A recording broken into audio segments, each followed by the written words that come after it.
దేవుని పరిశుద్ధ నామానికి మహిమ ఘనత ప్రభావాలు కలుగును గాక. ఇదేనా పరిశుద్ధాత్మ దేవుడు మన ముందు ఉంచిన వాక్య భాగంలో యోబు గ్రంథం 4:6 వాక్యంలో, నీ భక్తి నీకు ధైర్యం పుట్టింపదా, నీ యథార్థ ప్రవర్తన నీ నిరీక్షణకు ఆధారము కాదా. హల్లెలూయా. సామెతల గ్రంథము 14:26 వాక్యంలో కూడా, యెహోవా యందు భయభక్తులు కలిగి ఉండుట బహు ధైర్యము పుట్టించును అని రాయబడింది. Praise Lord. ఈ రోజున మనుషుల్లో ధైర్యం అనేది లేదు. ఆమేన్. ధైర్యం ఎందుకు ఉండట్లేదంటే, భక్తిలో సరైన పునాది లేకపోతే, భక్తి విషయంలో, ప్రార్థన జీవిత విషయంలో, దేవుని మీద మనం ఉంచాల్సిన విశ్వాస విషయంలో కనుక, ఆమేన్, మన విశ్వాసం సరైనదిగా లేకపోతే మన భక్తి మనకు ధైర్యాన్ని పుట్టించదు. మనం ఎప్పుడైతే దేవుని మీద ఆధారపడతామో అప్పుడే ఆ భక్తి మాత్రమే ధైర్యాన్ని పుట్టిస్తుంది. Praise Lord. అందుకని ఇక్కడ చాలా ఖచ్చితంగా చెప్తున్నాడు యోబు, నీ భక్తి నీకు ధైర్యము పుట్టింపదా. ఆమేన్. ఏం చేయాలి? నీ భక్తి నీకు ధైర్యం పుట్టించాలి. నీ యథార్థ ప్రవర్తన నీ నిరీక్షణకు ఆధారం కావాలని చెప్పి ఇక్కడ వాక్యం చెప్తుంది. Praise lord. లూకా సువార్త 1:38 వాక్యం కనుక మనం చూస్తే, అందుకు మరియా, ఇదిగో ప్రభువు దాసురాలను, నీ మాట చొప్పున నాకు జరుగును గాక అనను. హల్లెలూయా. దేవుని దూతతో మరియ మాట్లాడుతున్న మాట ఏంటంటే, నాకు పిల్లోడు పుడతాడు, యేసు పుడతాడు అని చెప్పి నువ్వు అంటున్నావు దూత గారు, కరెక్టే, నేను పురుషుని ఎరగని దాన్ని కదా, ఇది ఎలా సాధ్యం అవుతుంది అని చెప్పినప్పుడు, ఇది దేవుని చిత్తము, పరిశుద్ధాత్మ దేవుడు నేను కమ్ముకుంటాడు, పుట్టబోయేవాడు పరిశుద్ధుడు అని, దేవుని కుమారుడని పిలువబడతాడు, మెస్సయ్య రక్షకుడు అని పిలువబడతాడు, ఇది పరిశుద్ధాత్మ దేవుని ద్వారా సాధ్యమయ్యే పని, పరిశుద్ధాత్మ దేవుడు నేను కమ్ముకుంటాడు, పుట్టబోయేవాడు దేవుని కుమారుడు అని చెప్పాడు. ఎవరు చెప్పారు? దేవుని దూత మరియంతో చెప్పింది.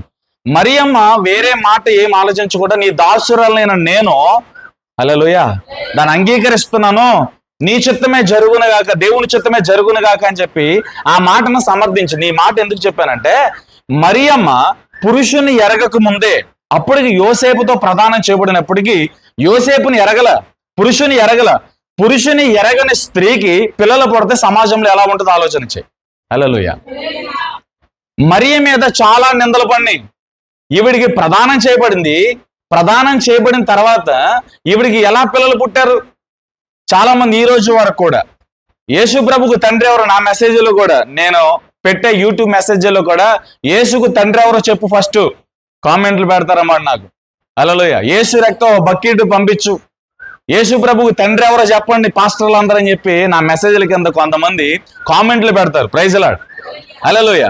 చూడండి, ఇక్కడ చాలా జాగ్రత్తగా వినాలి. మరియమ్మ భక్తి తనకు ధైర్యాన్ని పుట్టించింది.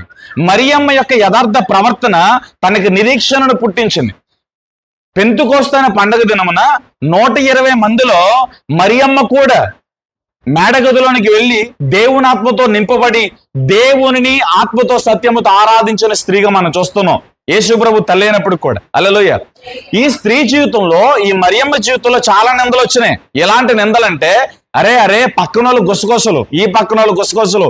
మరియమ్మకి యోసేపుతో ప్రదానం చేయబడింది, కానీ పెళ్ళి అవ్వకుండానే పిల్లోడు పుట్టేశాడు. హల్లెలూయా. మనకు స్టోరీలు చెప్తుంది. దేవుని దూత వచ్చిందంట, పుట్టబోయేవాడు పరిశుద్ధుడు అంటాడంట, ఆ తర్వాత పరిశుద్ధాత్ముడు వచ్చి మరియమ్మని కమ్ముకున్నాడంట. ఇంతమంది ఆడపిల్లలు ఉన్నాం, మనందరం కూడా భక్తి చేస్తున్నాం, మనందరం కూడా ప్రార్థనా పరులు, ధర్మశాస్త్రం ఆధారంగా జీవిస్తున్నాం. మన మీదకి రాని పరిశుద్ధాత్మ దేవుడు, మన యొద్దకు రాని దేవుని దూత మరియమ్మ దగ్గరికి వెళ్ళాడంట. చూసారు ఎన్ని నిందలు. హల్లెలూయా. మరియమ్మ మీదకి పరిశుద్ధాత్మ దేవుడు ఎందుకు వెళ్ళాడు అంటే, పరిశుద్ధాత్మ దేవుడు మరియమ్మను ప్రేమించడానికి, మరియమ్మ ప్రవర్తన, తన భక్తి పరురాలు, పరిశుద్ధురాలు, ఇప్పుడు తన భక్తిని బట్టి, తన పరిశుద్ధతను బట్టి యేసు ప్రభు వారి లోకంలో పుట్టడానికి ఒక స్త్రీ కావాలి కనుక, తండ్రి అయిన దేవుడు ఒక ఉన్నతమైన ప్రణాళికతో మరియమ్మని ఎన్నుకున్నాడు. యేసు ప్రభు ఈ లోకంలో పుట్టడానికి మరియమ్మ, యేసు ప్రభు పుట్టడానికి మరియమ్మ దేవునికి కావాలి. హల్లెలూయా. అంటే ఇప్పుడు ఇక్కడ మరియమ్మ గురించి ఇంకా బాగా ఆలోచిస్తే, మరియమ్మని దేవుడు ఎందుకు ఎన్నుకున్నాడు? యేసు ప్రభు ఈ లోకంలో పుట్టడానికి ఎన్నుకున్నాడు. హల్లెలూయా. అంటే ఇక్కడ ఇప్పుడు దేవునికి మరియమ్మతో ఏముంది? ఒక పని ఉంది. అర్థం చేసుకోండి. మరియమ్మతో దేవునికి ఏముంది? ఒక పని ఉంది. ఏంటా పని? యేసు ప్రభు ఈ లోకంలో పుట్టడం దేవుని చిత్తం, మనుషులందరి పాపములు మోయటం దేవుని చిత్తం, మనుషులందరి పరిహారార్థ బలిగా యేసు ప్రభువు శిలువలో మరణించడం తండ్రి చిత్తం. ఈ తండ్రి చిత్తము నెరవేర్చడానికి యేసు ప్రభు లోకంలో పుట్టాలి. యేసు ప్రభు లోకంలో పుట్టాలంటే ఒక స్త్రీ కావాలి. ఆ స్త్రీనే ఈ మరియమ్మ. హల్లెలూయా. ఇప్పుడు ఈ మరియమ్మ జీవితంలో యేసు ప్రభువుని పుట్టించినందుకు, హల్లెలూయా, యేసు ప్రభు పుట్టుట కొరకు తండ్రి చేతిలో వాడబడిన ఒక పాత్రగా ఇప్పుడు చాలా నిందలు పడింది.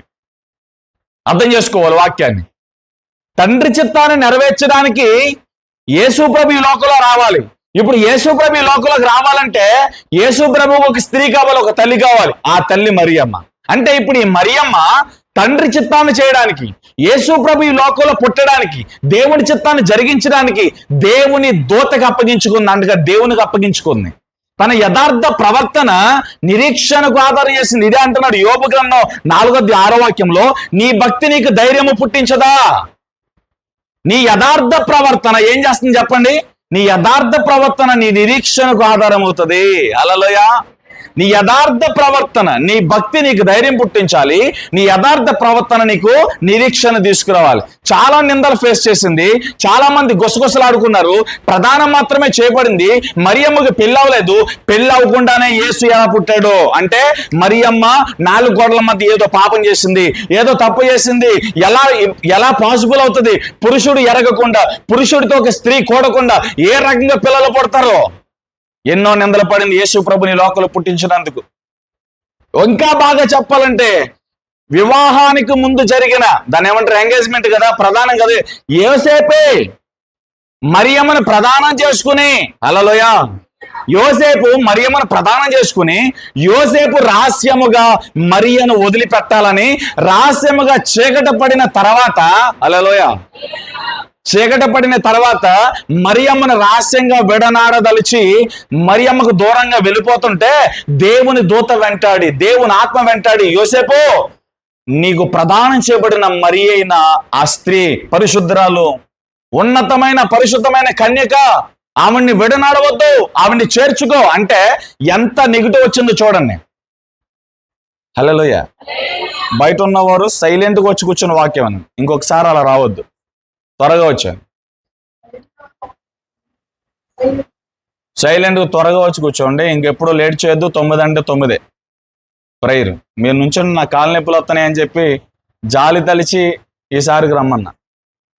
9 అంటే 9, 9:15 అంటే 9:15, 9 గంటలకు ప్రార్థన, 9:15 వరకు మాత్రమే డోర్స్. అబ్బా నాగేంద్ర ధన్యుడు, నువ్వు నిలబడాలయ్యా. యాక్చువల్గా హల్లెలూయా, ఫస్ట్ ఆరాధనలో నుంచి వచ్చే వాళ్ళుగా అవకాశం ఉంటుంది. 9:30కు వచ్చినా, కొద్దంత లేట్కి వచ్చినా అంటే వాళ్ళు అక్కడ చూసుకుని వస్తారు కదా. అదే మా అయితే ఎబినేజర్ గారు, అమ్మగారు అంతే అక్కడ చూసుకుని అక్కడ తలుపులన్నీ వేసుకుని, ఎందుకంటే అక్కడ వాకింగ్ చెప్పేసి నేను వచ్చేస్తున్నా.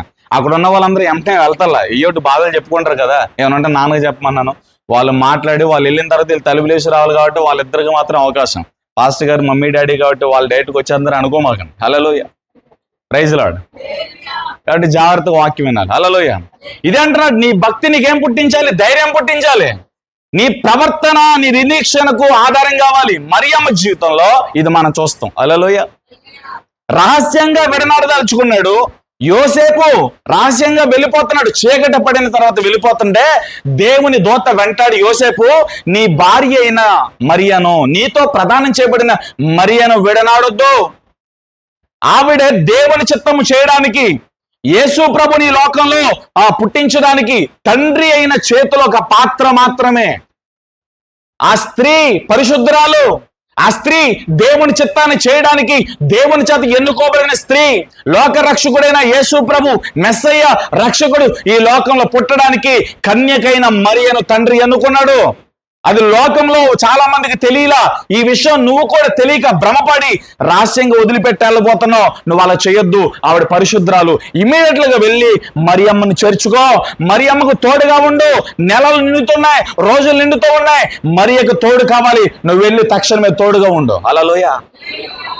మరియమ్మకి దేవుడు తన దూత ద్వారా మార్గమును సరళం చేశాడు. ఇక్కడ ఎందుకు ఈ మాట చెప్పానో తెలుసా? చాలా నిందలు ఫేస్ చేసింది, కానీ దేవుణ్ణి విడిచిపెట్టల. యేసు ప్రభుని కడుపులో మోస్తుంటే 9 నెలలు మొయ్యాలి కదా. యేసు ప్రభుని మోస్తున్నప్పుడు ఈ ఇంటి పక్కనవారు, ఆ ఇంటి పక్కనవారు, ఎదురింటి వారు, వెనకింటి వారు చాలా మంది మాట్లాడతారు తెలుసా మీకు? హల్లెలూయా. పెళ్లి కాలేదు కదా, ఎలా పుట్టాడంటో, మరీకి ఎవరితో పాపం చేసిందంటో. హల్లెలూయా. ఎన్నో మాటలు వినుంటది మరియా. ఎన్నో నిందలు పడింది యేసు ప్రభువును తన కడుపులో మోసినందుకు. తండ్రి చిత్తాన్ని తన జీవితంలో నెరవేర్చడానికి మరియా చాలా నిందలు పడింది. యేసు ప్రభువును 9 నెలలు మోసింది. 9 నెలల్లో కూడా ఎన్నో మాటలు. కట్టుకున్న భర్త లేకపోతే ప్రధానం చేయబడిన యోసేపు కూడా విడిచిపెట్టాలనుకుంటే ఎంత దారుణమైన సిచ్యువేషన్ అక్కడ ఉంటుందో ఆలోచన చేయాలి. హల్లెలూయా. కానీ ఎంతమంది ఎన్ని నిందలు వేసినా, ఎంత అవమానకరమైన మాటలు మరియమ్మ గురించి చెడుగా మాట్లాడినా, మరియమ్మ అంట కడుపులో పెరుగుతున్న యేసు ప్రభువును బట్టి సంతోషించి ఆనందించిందంట. లూకాసు వార్త 2వ అధ్యాయం ఇంటికల్లా చదువుకోండి. యేసు ప్రభువుని మోస్తున్నందుకు తన హృదయం హర్షించినట్లుగా, సంతోషించినట్లుగా తన స్నేహితురాలైన ఎలిజబెత్తుతో సంభాషించింది. అక్కడ మనుషుల మాటలు పట్టించుకోకుండా యేసు ప్రభువుని, దేవుని కుమారుణ్ణి నేను మోస్తున్నానని చెప్పి ఆనందించి, దేవుని పాత్రగా దేవుని కొరకు నేను వాడబడుతున్నానని సంతోషంతో ఆవిడ జీవితం నింపబడింది. హల్లెలూయా. మనుషుల మాటలు, నెగిటివ్ మాటలు, అపవాదులు ఆమెను పట్టించుకోవాలి. ఈ రోజు ఇదే మనం నేర్చుకోవాలి. మన భక్తి మనకు ధైర్యాన్ని పుట్టించాలి. నీ విశ్వాసం నిజమైందైతే, నీవు నిజంగా దేవుని మీద ఆధారపడితే, నువ్వు నిజంగా దేవుని ఆత్మతో నింపబడితే ఎవరి మాటలు పట్టించుకో. ఎందుకని తెలుసా? నీ భక్తిని దేవుడు పరిశీలన చేస్తున్నాడు. నీకు జీతం ఇచ్చేది దేవుడు, నీ క్రియలన్నిటిని లెక్క పెట్టి ప్రతిఫలం ఇచ్చేది దేవుడు. కాబట్టి పేతురు ఆ రోజున అంటాడు, మేము మనుషులకు కాదు దేవునికే భయపడేవాళ్ళను కదా. హల్లెలూయా.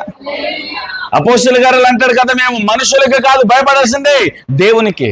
మరియా తన ప్రవర్తనలో మార్పు లేదా? భక్తి నిమిత్తం, యథార్థ హృదయం నిమిత్తం దేవుణ్ణి మోయుటకు, దేవుని చిత్తాన్ని చేయడానికి నిందల పాలైంది, అవమానించబడింది, తృణీకరించబడింది, ద్వేషించబడింది, దూషించబడింది. కానీ తండ్రి చిత్తము, దేవుని చిత్తము మరియమ్మ ఖచ్చితంగా నెరవేర్చింది. ఈ లోకంలో మనం కూడా అంతే. మన భక్తి మనకు ధైర్యాన్ని పుట్టించాలి. అప్పులే ఉన్నావు, రోగమే ఉన్నావు, వ్యాధి ఉన్నావు, ఇదేది నీ పరలోకానికి ఆటంకం కాదు. మరలా చెప్తా, నీకు ఎన్ని లక్షలు అప్పున్నా, రోగమున్నా, వ్యాధి ఉన్నా, ఒంటరితనం ఉన్నా, అందరూ నీ నిందించిన, ఎవరికి పనికిరాని వాడుగా నీ ఉన్నా, అందరూ త్రోసివేసిన, ఇవేవి కూడా తండ్రి నిన్ను చేర్చుకోవడానికి, ఆయన తన రాజ్యంలోనికి తీసుకోవడానికి, తన పరలోకంలో నీకు స్థానం ఇవ్వడానికి ఇవేవి అడ్డు కాదు. పరలోకానికి ఆటంకము పాపము మాత్రమే. నీ ప్రవర్తన సరిలేకపోతే, నువ్వు రహస్యంగా పాపం చేస్తే, మనుషుల కన్నులకు కనపడకుండా పాపం చేస్తే, పర్లేదు కదా ఫోన్లోనే కదా పాపం చేస్తే, ఎవరో వినటలేదు కదా మాట్లాడితే, నువ్వు మాట్లాడిన పాపపు మాటలే ఆటంకం, నువ్వు విన్న పాపపు వినికిడి ఆటంకం, నువ్వు చూసే పాపపు మోహపు జాగ్రత్తపు చూపే పరలోకానికి ఆటంకం. అప్పు, వ్యాధులు, రోగాలు ఆటంకాలు కాదు. నువ్వు ఏ వ్యాధితో చచ్చిపోయినా పరలోకానికి వెళ్తావు. కానీ పాపంతో చచ్చిపోతే, అపవిత్రతతో చచ్చిపోతే, వాక్యానికి వేరుగా జీవించి లోకాశలతో, లోక వ్యసనాలతో చచ్చిపోతే నువ్వు నరకానికి వెళ్ళిపోతావు. బతికున్నారా? కాబట్టి నీ భక్తి నీకు ధైర్యం పుట్టించాలి. నీ ప్రవర్తన నీకు నిరీక్షణకు ఆధారం ఇవ్వాలి. హల్లెలూయా. అందుకనే సామెతల్లో మనం చదివాం కదా, సామెతలు 14:26లో యెహోవా యందు భయభక్తులు కలిగి ఉండట ధైర్యము కలుగును. హల్లెలూయా. ఏంటంటే యెహోవా యందు భయభక్తులు కలిగి ఉండుట బహుధైర్యము పుట్టించును. హల్లెలూయా. యెహోవా యందు భయభక్తులు కలిగి ఉంటే ధైర్యము పుడతదంట. సొలొమోను చెప్తున్నాడు. Praise Lord. యోబు అంటున్నాడు, అందుకనే నీ భక్తి నీకు ధైర్యం పుట్టించాలి. మరియ చాలా నిందలు పడింది, కానీ తన భక్తి ధైర్యం పుట్టిస్తూనే వచ్చింది. హల్లెలూయా. చేలే తల్లి చేద్దామా? గట్టిగా చెప్పాలి. 2 కొరింథీ పత్రిక 12:10 అందరూ కూడా తెరిచి, 2 కొరింథీ పత్రిక 12:10 నేనెప్పుడు బలహీనుడునో అప్పుడే బలవంతుడును గనక క్రీస్తు నిమిత్తం నాకు కలిగిన బలహీనతలలో, నిందలలో, ఇబ్బందులలో, హింసలలో, ఉపద్రవాలలో నేను సంతోషించుచున్నాను. హల్లెలూయా. ఎన్ని మాటలు వచ్చినాయి లెక్కెట్టండి. క్రీస్తు నిమిత్తం నాకు కలిగిన బలహీనత, నింద, ఇబ్బందులు, హింసలలో, ఉపద్రవాలలో నేను ఏడుస్తున్నానా, సంతోషిస్తున్నానా? చెప్పండి. ఏడుస్తున్నాడా, సంతోషిస్తున్నాడా? పౌలు గారు ఏడుస్తున్నారా, సంతోషిస్తున్నారా? ఏమంటున్నప్పుడు క్రీస్తు నిమిత్తం నాకు కలిగిన బలహీనతల్లో, నిందల్లో, ఇబ్బందుల్లో, హింసల్లో, ఉపద్రవాల్లో నేను సంతోషిస్తున్నాను. ఆమె నువ్వు సంతోషిస్తున్నావా? పౌలు గారు ఎలా సంతోషించారంటే, నా భక్తి హింసల్లో, ఉపద్రవాల్లో, ఇరుకుల్లో, ఇబ్బందుల్లో సంతోషించడం నేర్పించింది. నీ భక్తి నేర్పిస్తుందో తెలుసా? శ్రమ కలిగినప్పుడు, నింద కలిగినప్పుడు, కష్టం వచ్చినప్పుడు, ఇబ్బంది వచ్చినప్పుడు, ఉపద్రవం వచ్చినప్పుడు, పాస్టర్ గారు ఏదైనా వాక్యం చెప్పి గద్దించినప్పుడు మనకేం నేర్పిస్తుంది మన భక్తి? హల్లెలూయా. ముఖం మార్చడం నేర్పిస్తుంది, అలగడం నేర్పిస్తుంది, సనగడం నేర్పిస్తుంది. ఎందుకు తిట్టించుకోవడానికి వచ్చామా అన్న ఆలోచనలు మనకు వస్తూ ఉంటాయి. హల్లెలూయా. Praise Lord. ఇంటి పక్కన వారు నీ గురించి నెగిటివ్ గా మాట్లాడతారు. నిందలో ఆనందించు, ప్రభువా నా గురించి చెడుగా మాట్లాడుతున్నారు. వాళ్ళు నీ గురించి చెడుగా మాట్లాడినప్పుడు నీ ఫలం పరలోకంలో అధికమవుతుంది. ఈ లోకంలో ఒక మనుషుడు నేను పొగిడితే నీకు శ్రమ. అదవుతుంది. యేసుప్రభు అదే చెప్పాడు. ఇవి ఖచ్చితమైన సత్యాలు. ఇవి యేసుప్రభు నేర్పించిన సమాజానికి సత్యమైన వేదాలు, పాఠాలు ఇవి. హల్లెలూయా. మనుషుల చేత పొగడబడుతున్న మనుషులకు శ్రమ. క్రీస్తు యేసు నామం నిమిత్తం, నీ భక్తి నిమిత్తం, నీ పరిశుద్ధత నిమిత్తం, నీ సాక్ష్యం నిమిత్తం జనుల చేత నిందించబడుతున్నావా, ద్వేషించబడుతున్నావా, దూషించబడుతున్నావా, నీ గురించి నీ సొంత వారు చెడుగా మాట్లాడుతున్నారా, నిందలు మోపుతున్నారా, ఆనందించండి, సంతోషించండి, మీ ఫలము పరలోకములు అధికమగును. పౌలు ఈ విషయాన్ని గుర్తుపెట్టుకున్నాడండి. ఏమంటున్నాడు ఇక్కడ? క్రీస్తు నిమిత్తము నాకు కలిగిన బలహీనతలు, నిందలు, ఇబ్బందులు, హింసలు, ఉపద్రవాల్లో నేను సంతోషిస్తున్నాను. నీకు ఉపద్రవాలు వస్తే సంతోషిస్తావా? ఏడుస్తూ కూర్చోండు. పాస్టర్ గారు వచ్చండి, నా కొంప కొల్లేరైపోతుంది. హల్లెలూయా. నీకు కొంప కొల్లేరు అవ్వదు. హల్లెలూయా. భయపడవసర్లా. నా జీవితం పాడైపోతుంది. ఏం పాడదు నీ జీవితం. హల్లెలూయా. Praise Lord. ఎవరైపోతుంది? ఎవరన్నారు నీ జీవితం పాడైపోద్ది, నీ ఇల్లు పాడైపోద్ది? దేవుడు చేతగానివాడా? నీ విశ్వాసం ఎలా ఉందో ఆలోచించు. నీ విశ్వాసం నీకు ధైర్యాన్ని పుట్టిస్తుందా? నీ సత్ప్రవర్తన నీకు నిరీక్షణగా ఆధారంగా మారుతుందా? ఆలోచన చేయి. పౌలు గారు ఖచ్చితంగా నాకు కలిగిన నిందలు, ఆమేన్, శ్రమలు, ఉపద్రవాలు, అవమానాలు, నిస్పృహలు అన్నీ, ఆమేన్, వాటిలో నేను సంతోషిస్తానని అంటున్నాడు. మనం ఏం చేయాలా? సంతోషించాలి. ఎప్పుడు సంతోషిస్తావు? నువ్వు నిజంగా దేవుని ప్రేమించినప్పుడు, నువ్వు నిజంగా ప్రార్థన చేస్తున్నప్పుడు, నువ్వు నిజంగా దేవుని మీద ఆధారపడుతున్నప్పుడు, నువ్వు నిజంగా దేవుని ఆత్మతో నడుస్తున్నప్పుడు, ఆయనలో అంటగట్టబడుతున్నప్పుడు ఖచ్చితంగా నువ్వు ఆనందిస్తావు, ఖచ్చితంగా సంతోషిస్తావు. నీ భక్తి నీకు ధైర్యాన్ని పుట్టిస్తుంది. ఎన్ని నెగిటివ్గా, ఎంతమంది నెగిటివ్ మాటలు నీ గురించి మాట్లాడినా నేనేంటో నా దేవునికి తెలుసు. హల్లెలూయా. వాటిని ఎలా వినాలో వదిలేసి దేవునికి స్తోత్రం చెప్పి నీ పరుగును కొనసాగిస్తావు. విశ్వాసం లేని వారు ఆ మాటలు విని ధైర్యాన్ని చెడిపేసుకుని, మనసును చెరిపేసుకుని, నెమ్మదిని, సమాధానాన్ని పోగొట్టేసుకుని గలిబిలి చెంది ఆవేదనకు గురై చేయరాని కార్యాలు చేస్తారు, అనకూడని మాటలు అంటారు. ఈ జాబితాలో మీరు ఉండకండి. హల్లెలూయా. భర్తను పోగొట్టుకున్న నయోమి, ఇద్దరు బిడ్డలు పోగొట్టుకున్న నయోమి బెత్లెహేముకు వచ్చి తన సొంత ఇంట్లో అంటుంది, యెహోవా నాకు కీడు కలగజేశాడు. హల్లెలూయా. దేవుడు కీడు కలగజేశాడా? దేవుడు చెప్పాడా మోయాబీలు దేశానికి వెళ్ళమని? కరువు వచ్చిందని, బాధ వచ్చిందని, శ్రమ వచ్చిందని దేవుళ్ళలో నిలబడకుండా బయటికి వెళ్ళిపోతారు చాలా మంది. హల్లెలూయా. ఇదే జరిగింది. యేసుప్రభు వారి సామెతల్లో ఆయన చెప్పిన ఉపమానాలు ఒక ఉపమానం. యెరూషలేము పట్టణంలో నుండి యెరికో పట్టణానికి వచ్చేస్తున్నాడు ఒకడు. హల్లెలూయా. యెరూషలేము అనగా దేవుని పట్టణం, సమాధానం కలిగిన పట్టణం. యెరూషలేము అనగా సాక్షార్థమైన జీవితం, పరిశుద్ధమైన జీవితం, సమాధానకరమైన జీవితం, దేవునితో అంటగట్టబడిన జీవితం, దేవుని సంఘంలో నాటబడిన జీవితం, ప్రార్థన అనుభవం కలిగిన జీవితం, పరిశుద్ధాత్మలో నింపబడిన జీవితం. ఈ పరిశుద్ధ జీవితాన్ని, సాక్ష్యాన్ని, దేవుని సావాసాన్ని అన్నిటినీ విడిచిపెట్టి, యెరూషలేముని విడిచిపెట్టి యెరికో అనగా లోకానికి, లోక ఆశల్లోనికి, లోక తలంపుల్లోనికి, లోక సాంప్రదాయాలలోనికి ఒక వ్యక్తి దిగొచ్చేస్తున్నాడు. అపవాది ఊరుకుంటాడా? ఎవరిని మృంగుదామని గర్జించి సింహం వల్ల తిరుగుతున్న అపవాది ఎన్నో రోజుల నుంచి వాడి మీద కన్నేశాడు. యెరూషలేములో ఉన్నందువలన, దేవునిలో నాటబడినందువలన, ప్రార్థన జీవితంలో ఉన్నందువలన వాడిని ఏం చేయలేకపోయాడు. ఒక అభిషేక్తుణ్ణి, ప్రార్థనలో ఉండే వ్యక్తిని, దేవుడు అంటగట్టబడే వ్యక్తిని ముట్టలేడాడు. అగ్నిబాణాలు వేస్తాడు కానీ వారి మీదకి రాలేవు. అవి అనేక రకాల శోధనలు, టెంప్టేషన్లకు గురి చేస్తాడు కానీ వాటి మీద భక్తిపరులు జయాన్ని పొందుతారు. హల్లెలూయా. యెరూషలేములో ఉన్నంత వరకు, దేవుని సావాసంలో ఉన్నంత వరకు, దేవుని పట్టణంలో ఉన్నంత వరకు, ప్రార్థన జీవితంలో ఉన్నంత వరకు, పరిశుద్ధ జీవితంలో ఉన్నంత వరకు, అభిషేకంలో ఉన్నంత వరకు, క్రీస్తులో నాటబడిన ఉన్నంత వరకు కూడా యెరూషలేములో ఉన్న వ్యక్తిని ముట్టలేకపోయాడు. హల్లెలూయా. ఎప్పుడైతే దేవుని సావాసాన్ని విడిచిపెడతామో లోకాన్ని ప్రేమిస్తామో, దేవుణ్ణి విడిచిపెట్టి లోకాశలోనికి అట్రాక్ట్ అవుతామో అప్పుడు అపవాదం మన మీద పంజా విసురుతాడు. ఏమన్నా మృంగుదమాన్ని గర్జించి సింహమలే చక్కగా చెప్పారు యేసుప్రభు వారు. యెరూషలేము నుండి యెరికో పట్టణానికి దిగొస్తున్నాడు. మహిమ నుంచి అధిక మహిమలోనికి మీరు వెళ్ళండి, మహిమ నుంచి తక్కువ మహిమలోనికి చాలా మంది వస్తారు. హల్లెలూయా. యెరికో పట్టణానికి దిగొచ్చేస్తున్నాడు. అపవాది పంజా విసిరాడు, అపవాది చావు దెబ్బ కొట్టాడు, దోచుకున్నాడు విలువైన వస్త్రాలు, యెరూషలేము నుండి దిగి వస్తున్న వ్యక్తి దగ్గర వస్త్రాలు ఉన్నాయంట. రక్షణ వస్త్రాలు, ఆశీర్వాద వస్త్రాలు, సమాధాన వస్త్రాలు, నెమ్మది వస్త్రాలు, దేవుడిచ్చిన అనేక ఈవులు కలిగిన వస్త్రాలు అపవాది చేత, దొంగల చేత దోచబడింది. చావు దెబ్బ తిన్నాడు, కొర ప్రాణంతో, గుండె మాత్రమే లబ్డబ్బని కొట్టుకుంటుంది కానీ చావు దెబ్బ తిని కొర ప్రాణంతో కొట్టుమిట్టలాడుతున్నాడండి. దేవునిలో నాటబడకుండా లోకంలో ఉంటే అపవాది మనల్ని కొడతాడు, చావు దెబ్బ కొడతాడు, కోలుకోలేని దెబ్బ కొడతాడు. అందుకే ఎలాంటి శ్రమ కలిగిన, ఎలాంటి ఉపద్రవాలు వచ్చిన పౌలు అంటున్నాడు, ఎన్ని నిందలు, శ్రమలు, ఉపద్రవాలు నాకు వచ్చినా నేను యేసును బట్టి, క్రీస్తు యేసును బట్టి నేను సంతోషిస్తానంటున్నాడు. హల్లెలూయా. చావు దెబ్బ తిని మార్గం మధ్యలో పడుండి కొన ప్రాణంతో కొట్టిమిట్లాడుతుంటే యాజకుడు లేవేడు. నిజంగా వాళ్ళు తప్పేం లేదు. యాజకుడు లేవేడు ఎందుకు ముట్టలేదు, ఎందుకు చూచి వాడిని పరామర్శించలేదంటే వాళ్ళకు ఒక నిబంధన ఉంది. లేవీడు గాని యాజకుడు గాని చచ్చిన దాన్ని ముట్టినను, ద్రాక్షరసము తాగినను వారు దేవుని మందిరంలో పరిచర్య చేయడానికి వీల్లేదు.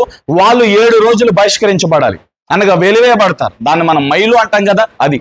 చచ్చిన దాన్ని ముట్టినను, ద్రాక్షరసం తాగినను వారు దేవుని మందిరంలో పరిచర్య చేయడానికి 7 రోజులు అర్హులు కాదు. వాళ్ళ భయం వాళ్ళది. వాళ్ళు చూసి ఆ చేతులు ముడుచుకుని నాకెందుకు వచ్చిన నేను వెళ్ళిపోతాను, ఎందుకంటే నా పని నేను చేసుకోవాలి కదా. హల్లెలూయా.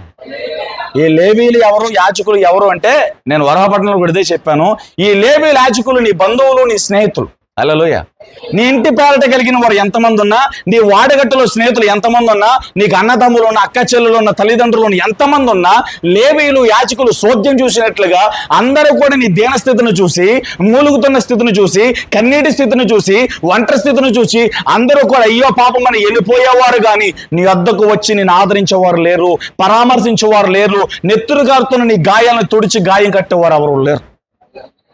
చెక్ చేసుకో, నీకు ఎంతో మంది ఉన్నారు. నువ్వు చాలా రోజుల క్రితం చాలా మందికి చాలా రకాల సహాయాలు చేసావు. సహాయాలు పొందిన వారు ఇప్పుడు నీ పరిస్థితి బాగోపోతే ఎవరన్నా వచ్చి కనీసం మాట్లాడుతున్నారా, మాట సహాయం అన్నీ చేస్తున్నారా? ఆలోచించు. అంటే ఈ లోకంలో ఎలా ఉంటుందంటే, ఒక మాటలో చెప్పాలంటే, నీ దగ్గర డబ్బులు ఉన్నప్పుడు, ఇప్పుడు నా దగ్గర డబ్బు బాగా ఉందనుకో, అందరూ నన్ను ఏమంటారంటే, నాని లేదా షారోన్ పీటర్ గారు చాలా ధనవంతుడు కాబట్టి ఇతను మావాడే, మా పాస్టర్ గారే, మావాడే, మా బ్రదరే. హల్లెలూయా. అదే నా దగ్గర ఏమీ లేదనుకో, ఆడవడో నాకు తెలియదు. ఇది ఈ రోజున పరిస్థితి. నీ దగ్గర అన్ని ఉన్నప్పుడు మా వాళ్ళే అంటారు, మా వాడే అంటారు. మా అమ్మాయేనండి, మా కులపు అమ్మాయే, మా మేనగోళ్లే. హల్లెలూయా. మా కూతురే, మా తోబుట్టివే, మా చెల్లె, మా అక్కే. నీ దగ్గర డబ్బు ఉన్నప్పుడు, పదవి ఉన్నప్పుడు, అధికారం ఉన్నప్పుడు అందరూ వలసలు కలుపుతారు, మా వాళ్ళే అంటారు. నీ దగ్గర ఏమీ లేనప్పుడు ఎవడొస్తాడు నీ దగ్గరికి? హల్లెలూయా. నువ్వు వాళ్ళకి సంబంధించిన వ్యక్తివైనప్పుడు కూడా ఏమంటారు తెలుసా? వాళ్ళెవరో మాకు తెలియదండి, వాళ్ళెవరో మేము ఎరగమండి. లేవీలు యాజకులు అలాగే వెళ్ళిపోయారు. లేవీలు యాజకులు నీ బంధువులే, నీ స్నేహితులే. నువ్వు ఏ మనుషులు నమ్ముకుని దేవుడికి దూరం అయిపోతున్నావు, ఆ మనుషులే నిన్ను విడిచిపెడతారు. ఆ మనుషులే నిన్ను ఒక రోజున నెట్టేట్లు ముంచేస్తారు. హల్లెలూయా.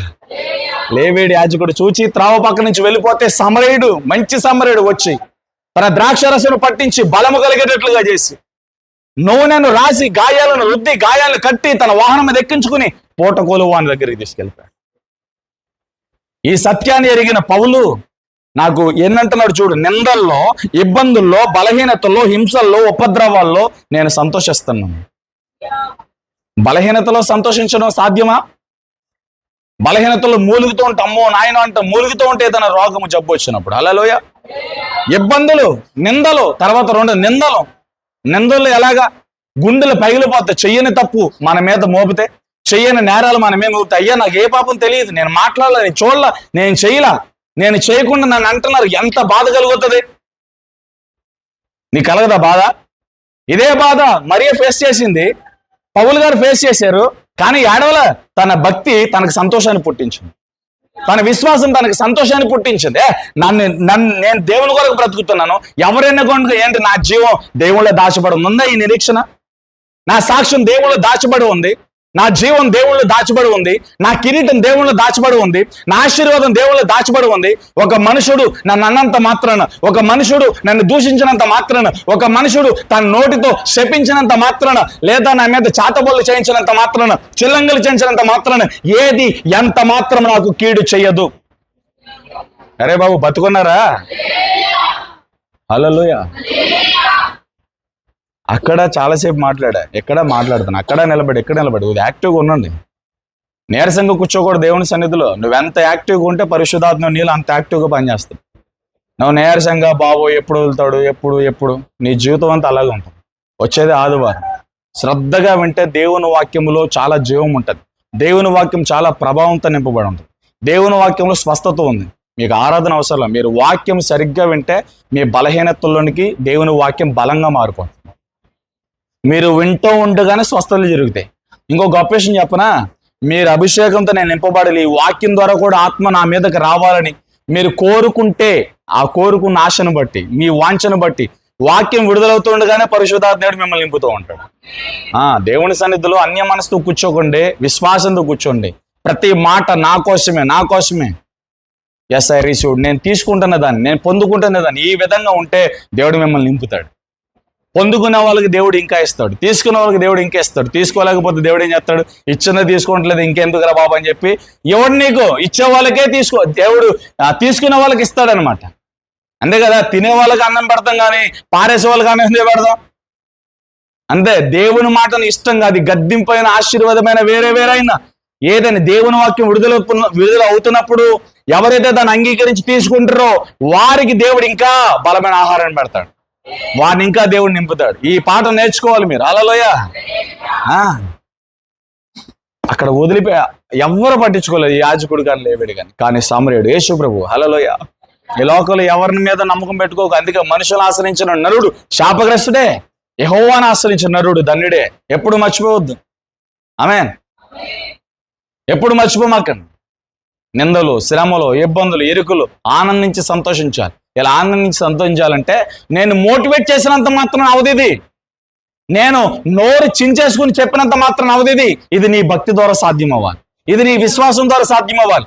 నీ విశ్వాసము సరైనదైతే, నీ భక్తి సరైనదైతే, నీ భక్తి నీ విశ్వాసం నీకు రోషాన్ని, ధైర్యాన్ని పుట్టిస్తుంది. ఉందా? భర్త అంటున్నప్పుడు, తిడుతున్నప్పుడు, కొడుతున్నప్పుడు ధైర్యం పుడుతుందా? దేవుడు నా భర్తను దర్శించాలి. చేస్తున్నావు నీ భర్త కోసం ప్రార్థన, ధైర్యంగా దేవుని కోసం నిలబడుతున్నావా? హల్లెలూయా. అదే తెలుసు, ఒక సహోదరుని తలకే పేకలు కొట్టేశాడు. హల్లెలూయా. నెత్తులు గారుతున్న తలకైతేనే మందిరానికి వెళ్ళింది, మారిపోయాడు. ఇప్పుడు భర్త. బైబిల్ ఇచ్చుకున్నారు, చక్కని బిజినెస్ లో చాలా మంచి లాభాలు పొందుతూ, దేవుని సన్నిధిలో గుప్పులు విప్పుతూ. హల్లెలూయా. ప్రతి యాక్టివిటీలో కూడా చెప్తుండే కొన్ని సాక్ష్యాలు వింటాను. ప్రతి యాక్టివిటీలో కూడా ధారాళంగా గుప్పులు విప్పుతున్నారు, దేవుడు వారికి అలాగే ఇస్తున్నారు. హల్లెలూయా. మన భక్తి సరిగ్గా ఉంటే నీతిమంతుడికి ఏ మేలు కొలువై ఉండదని వాక్యాలు రాయబడింది. నీతిమంతుల తలల మీదకి ఆశీర్వాదం వస్తాయని రాయబడింది. సింహ పిల్లలైనా లేమి కలుగుంటారేమో కానీ దేవుని యందు భయభక్తులు కలిగిన వారు, నీతిమంతులు లేమి కలుగుంటారు, వాళ్ళు పోషించబడతారు దినదినము. హల్లెలూయా. నీ భక్తి ఏం నేర్పిస్తుంది నీకు? సేవకుడు నన్ను అన్నాడు, సేవకురాలు నన్ను అంది, వాళ్ళు నా గురించి మాట, వీళ్ళు నీ గురించి మాట. ఎంతకాలం ఈ భక్తిలో ఉంటావు? పత్రానికి నడిపించే భక్తి ఇది, చెడిపోయిన మనసు కలిగిన భక్తి అది. ఈ భక్తులు మీరు ఉండకండి. ఏదైనా పాజిటివ్గా తీసుకోండి. ఎవరు మీ గురించి నెగిటివ్గా మాట్లాడినా దేవుడు చాలు, ఆయన నాకు చాలు. హల్లెలూయా. మనుషుల మాటలు మిమ్మల్ని పాడు చేయలేవు. మరలా చెప్తున్నా, ఒక మనుషుడు వచ్చి నిన్ను పాడు చేయాలని చూసాడు అనుకో, ఎంతవరకు పాడు చేస్తున్నాడు చెప్పండి? మహా అయితే నీకు వచ్చే లోన్లు ఆపుతాడు. వాళ్ళు కట్టలేరండి, అలా అండి ఎలా అండి అని చెప్పి నీకు వచ్చే లోన్లు ఆపుతాడు. నీకు పెళ్లి కానుకోండి చేస్తాడు. మహా అయితే వాడు మంచోడు కాదండి, నీకు ఏ అలవాటు లేకపోయినా వాళ్ళ అమ్మాయి మంచిది కాదండి, ఆ అబ్బాయి మంచోడు కాదండి, అలా ఎంతవరకు చెప్తాడు, ఎంతవరకు అడ్డుపడతాడు? దానికి ఒక లిమిట్ ఉంది. దేవుడు ఊరుకుంటాడు అనుకున్నావా? దేవుడు ఎంత అవకాశం ఇవ్వాలి అంత అవకాశం ఎత్తాడు. తర్వాత దేవుడు ఎంటర్ అయిన తర్వాత ఆయన నిన్ను దీవించడం ప్రారంభించినప్పుడు ఉంటాడు. బతుకున్నారా? నోరుగా చెప్పండి. దేవుడు కలగజేసుకున్న తర్వాత దేవుడు నేరుగా నీ జీవితానికి వచ్చి ఆయన ద్వారాలు తెరుస్తుంటే ఎవడన్నా ముగిగలుగుతాడా? దేవుడు కార్యం ఆపగలుగుతాడా? ప్రతి దానికి సమయం కలదు. చచ్చుటకు గిట్టుటకు, పుట్టుటకు గిట్టుటకు. హల్లెలూయా. దీవించబడ్డానికి, శాపంలో నుంచి పైకి రావడానికి ప్రతి దానికి సమయం కలదు. హల్లెలూయా. వెయిట్ చేయండి, దేవుని మీద విశ్వాసం ఉంచండి, మనుషులకి భయపడకండి. హల్లెలూయా. నాకు ఎంతో మంది తెలుసు, ఉండనేమంటారు, చంపేస్తామంటారు, మా ప్రభుత్వం వస్తే కూల్ చేస్తామంటారు. హల్లెలూయా. అర్ధరాత్రి పూట ఒక్కడే ఉంటున్నావు, ఫోన్ చేసి మీ వాళ్ళని తీసుకొచ్చే లోపల నువ్వు నీ షెడ్ నీ మంత్రం ఏమైపోద్దో. హల్లెలూయా. Praise lord. ఎలాగ అన్నాను కదా, అంటే దాని అర్థం ఏంటో తెలుసా? హల్లెలూయా. అర్థం ఏంటో తెలుసా? ఎన్నో విన్నావులే అయ్యా, ఎన్నో చూసేలా అయ్యా. హల్లెలూయా. ఎన్నో చూసి ఎన్నో పడి ఇక్కడ దాకా వచ్చాం. ఈ ధైర్యం ఎక్కడి నుంచి వచ్చింది అనుకున్నాం? రాత్రి వేళ ఒక్కనే తిరుగుతున్నప్పుడు దేవుని దూతల సమూహాలను చూశాను. హల్లెలూయా. నిజంగా భయంతో ఇక్కడ ఉన్నప్పుడు దేవుడు తన దూతల కదలికలను నా కన్నులకు కనబడేట్లు చేసి నా సన్నిధి ఇక్కడ ఉందో భయపడుగానే ఆ నినాదాలు దేవుడు నా మదిలో పెట్టాడు. హల్లెలూయా. ఇంత ధైర్యంగా ఉంటున్నామంటే పిలుపు లేకుండా, దర్శనం లేకుండా, దేవుని సన్నిధి లేకుండా ఇక్కడ ఉండలేను నేను ఎప్పుడో. హల్లెలూయా. Praise the Lord. మాట్లాడుకున్నారా? కరెంటు లేని పరిస్థితుల్లో ఇప్పటికి కూడా ఒంటరిగా ఉంటాను.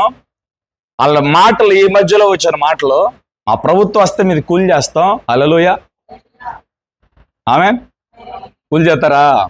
ఒక్కడే ఉంటున్నాను కాబట్టి దాడి చేస్తారా? హల్లెలూయా. అసలు నేను ఒక్కనేనని నీకు ఎలా తెలుసు నేను ఒక్కనేనని? హల్లెలూయా. నేను ఇక్కడ ఒంటరిగా ఉంటున్నాను నువ్వు అనుకుంటున్నావు. హల్లెలూయా. నేను అలా అనుకుంటున్నా. నేను దేవుడు ఇద్దరము కలిసి ఉంటున్నాం ఇక్కడ. హల్లెలూయా. నేను దేవుడు ఇద్దరము కలిసి ఉంటున్నాం ఇక్కడ.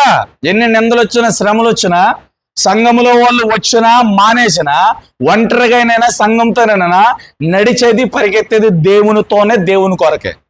ఇది మారదు. ఇది ఎవడో మానేసాడని చెప్పి, ఎవరో ఏదో అన్నారని, లేపేస్తామన్నారని, తీసేస్తామన్నారని, చర్చ కూలగొట్టేస్తామన్నారని, హల్లెలూయా, ఇలా అనుకోవటమే. ఎన్నో చూసేలావయ్యా. అంతే. రోషం పుట్టించాలి మన భక్తి, ధైర్యాన్ని పుట్టించాలి మన భక్తి. ఆమేన్. హల్లెలూయా. దేవుని చిత్తం లేకుండా నీ తలలో వెంట్రుక రాలదని నమ్మండి. ఆమేన్. దేవుని చిత్తం లేకుండా నీ తలలో వెంట్రుక రాలదు. ఒకవేళ దెబ్బలు పడడం దేవుని చిత్తమా? దెబ్బలు పడతాయి అంతే. హల్లెలూయా. దెబ్బలు పడ్డానికి దేవుని అనుమతి ఇస్తేనే నేను ఎవడైనా ముట్టగలుగుతాడు. దేవుని అనుమతి లేకుంటే నీ మీద ఏగ కూడా వాళ్ళంతే. ధైర్యంగా ఉండాలి. ధైర్యం లేకపోతే ఎందుకు సేవ? ధైర్యం లేకపోతే ఎందుకు విశ్వాసం? అప్పుల్లో ధైర్యంగా ఉండు, రోగంలో ధైర్యంగా ఉండు, వ్యాధుల్లో ధైర్యంగా ఉండు. ఇప్పుడున్న చీకటి రోజులు, ఏడుపు రోజులు శాశ్వతం కాదు. నీకు కూడా దేవుడు ఆనందాన్ని ఇస్తాడు, నీకు కూడా దేవుడు విడుదలిస్తాడు. హల్లెలూయా. ఈ లోపల మనుషులందరిని ఐడెంటిఫై చేసే, నీ కష్టాలు, ఉపద్రవాలు వచ్చినప్పుడు మనుషులు ఎలా ఉన్నారు, దేవుడు ఎలా ఉన్నాడు. ఓకే, నువ్వు నేర్చుకోవాల్సిన పాఠం ఏంటి? నాకు కష్టాలు, శ్రమలు వచ్చినప్పుడు మనుషులు ఎవరు నిలబడలేదు, అందరూ మాట తప్పిన వారు, అందరూ మాటలు దాటేసిన వారు, నాతో పాటు దేవుడు ఉన్నాడు. హల్లెలూయా. దేవుడు ఒక్కడే నాతో పాటు నడిచాడు. నువ్వు కష్టాల్లో నేర్చుకోవాల్సిన పాఠం ఏంటో తెలుసా? దేవుడు నాతో ఎల్లప్పుడూ ఉన్నాడనే పాఠం నువ్వు నేర్చుకోవాలి. ఎలాంటి పరిస్థితి వచ్చినా దేవుడు నన్ను విడిచిపెట్టలేదు అని, నేను దేవుని కొరకు బ్రతకాలనే పాఠం నువ్వు నేర్చుకోవాలి. ఇలాంటి పాఠాలు దేవుడు ప్రాక్టికల్ గా నేర్పించడానికి నీ యొద్ద నుండి కొంతమంది మన్నని దేవుడు చెదరగొడతాడు. హల్లెలూయా. హల్లెలూయా. ట్రైనింగ్ అన్నమాట. ఆ రాజ్యంలో నువ్వు ఉండడానికి దేవుడు నేను ఇక్కడ ట్రైన్ చేస్తాడనమాట. నువ్వు దేవుణ్ణి ప్రేమించడం, దేవుని మీద ఆనుకోవడం, దేవుని మీద ఆధారపడటం దేవుడు ట్రైన్ చేస్తాడు. దేవుణ్ణి నువ్వు ప్రేమించాలంటే నీ గట్టి గాయం కావాలి. దేవుని మీద ఆధారపడాలంటే నీ పక్కన ఎవరు ఉండకూడదు. ఆ గాయములో ఎవరు నీతో ఉండకూడదు. నువ్వు దేవునితోనే మాట్లాడాలి, నువ్వు దేవుని సన్నిధిలోనే మొరపెట్టాలి, నీ మోకాళ్ళు దేవుని సన్నిధిలోనే ఉండాలి, నువ్వు ఎత్తే చేతులు దేవుని సన్నిధిలోనే ఉండాలి. పిలిస్తే యేసు, యేసయ్య అని పిలవాలి. హల్లెలూయా. దీనికోసం అందరిని చెదరగొడతాడు దేవుడు. నువ్వు దేవుని మీద ఆధారపడాలి, దేవుని మీద ఆనుకోవాలి, దేవుణ్ణి బట్టి నువ్వు ధైర్యం కలిగి ఉండాలి, దేవుని బట్టి ఒక మంచి నిరీక్షణలోనికి వెళ్ళాలి, దేవుళ్ళలో నువ్వు ఫలించాలి. అంటే దేవుడు నిన్ను ట్రైన్ చేయడానికి, నిన్ను విరవడానికి, నిన్ను ఆశీర్వదించడానికి మనుషులందరినీ దేవుడు చెదరగొడతాడు. మార్గాలన్నీ మూసిపడేస్తాడు. ఏ మార్గం లేదు, అన్ని డోర్స్ క్లోజ్ అయిపోతాయి. ఏం చేయాలో తెలియక నెత్తి మీద చేయబెట్టుకుని కూర్చుంటావు. అప్పుడు రావాలి నువ్వు దేవుని దగ్గరికి. వస్తావు. దేవుడు నిందించిన నోర్లు, తిరస్కరించిన నోర్లు, మాట్లాడిన నోర్లు, తన్నిన నోర్లు వస్తాయి, దేవుని దగ్గరకు వస్తాయి. హల్లెలూయా. నీ కొవ్వు కరిగించే వరకు దేవుడు శ్రమల్లో పెడతాడు. వేస్ట్ ఖర్చులు తగ్గించే వరకు కూడా దేవుని అప్పులో పెడతాడు. నువ్వు సరి చేయబడే వరకు, జాగ్రత్త పడే వరకు, దేవుని విలువ తెలిసే వరకు కూడా దేవుడు నిన్ను గాఢంధకర్రలు నడిపిస్తాడు. హల్లెలూయా. రుద్దుతూ ఉంటాడు. మంట, ఏడుపు, దుఃఖము, గుండె పగిలేటట్లుగా వస్తాయి.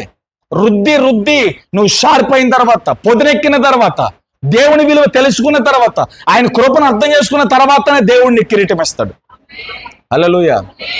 జాగ్రత్త లేనోడికి బాధ్యత అప్పగిస్తే దాని విలువ వాడికి తెలియదు, దానికి న్యాయం చేయలేడు. హల్లెలూయా.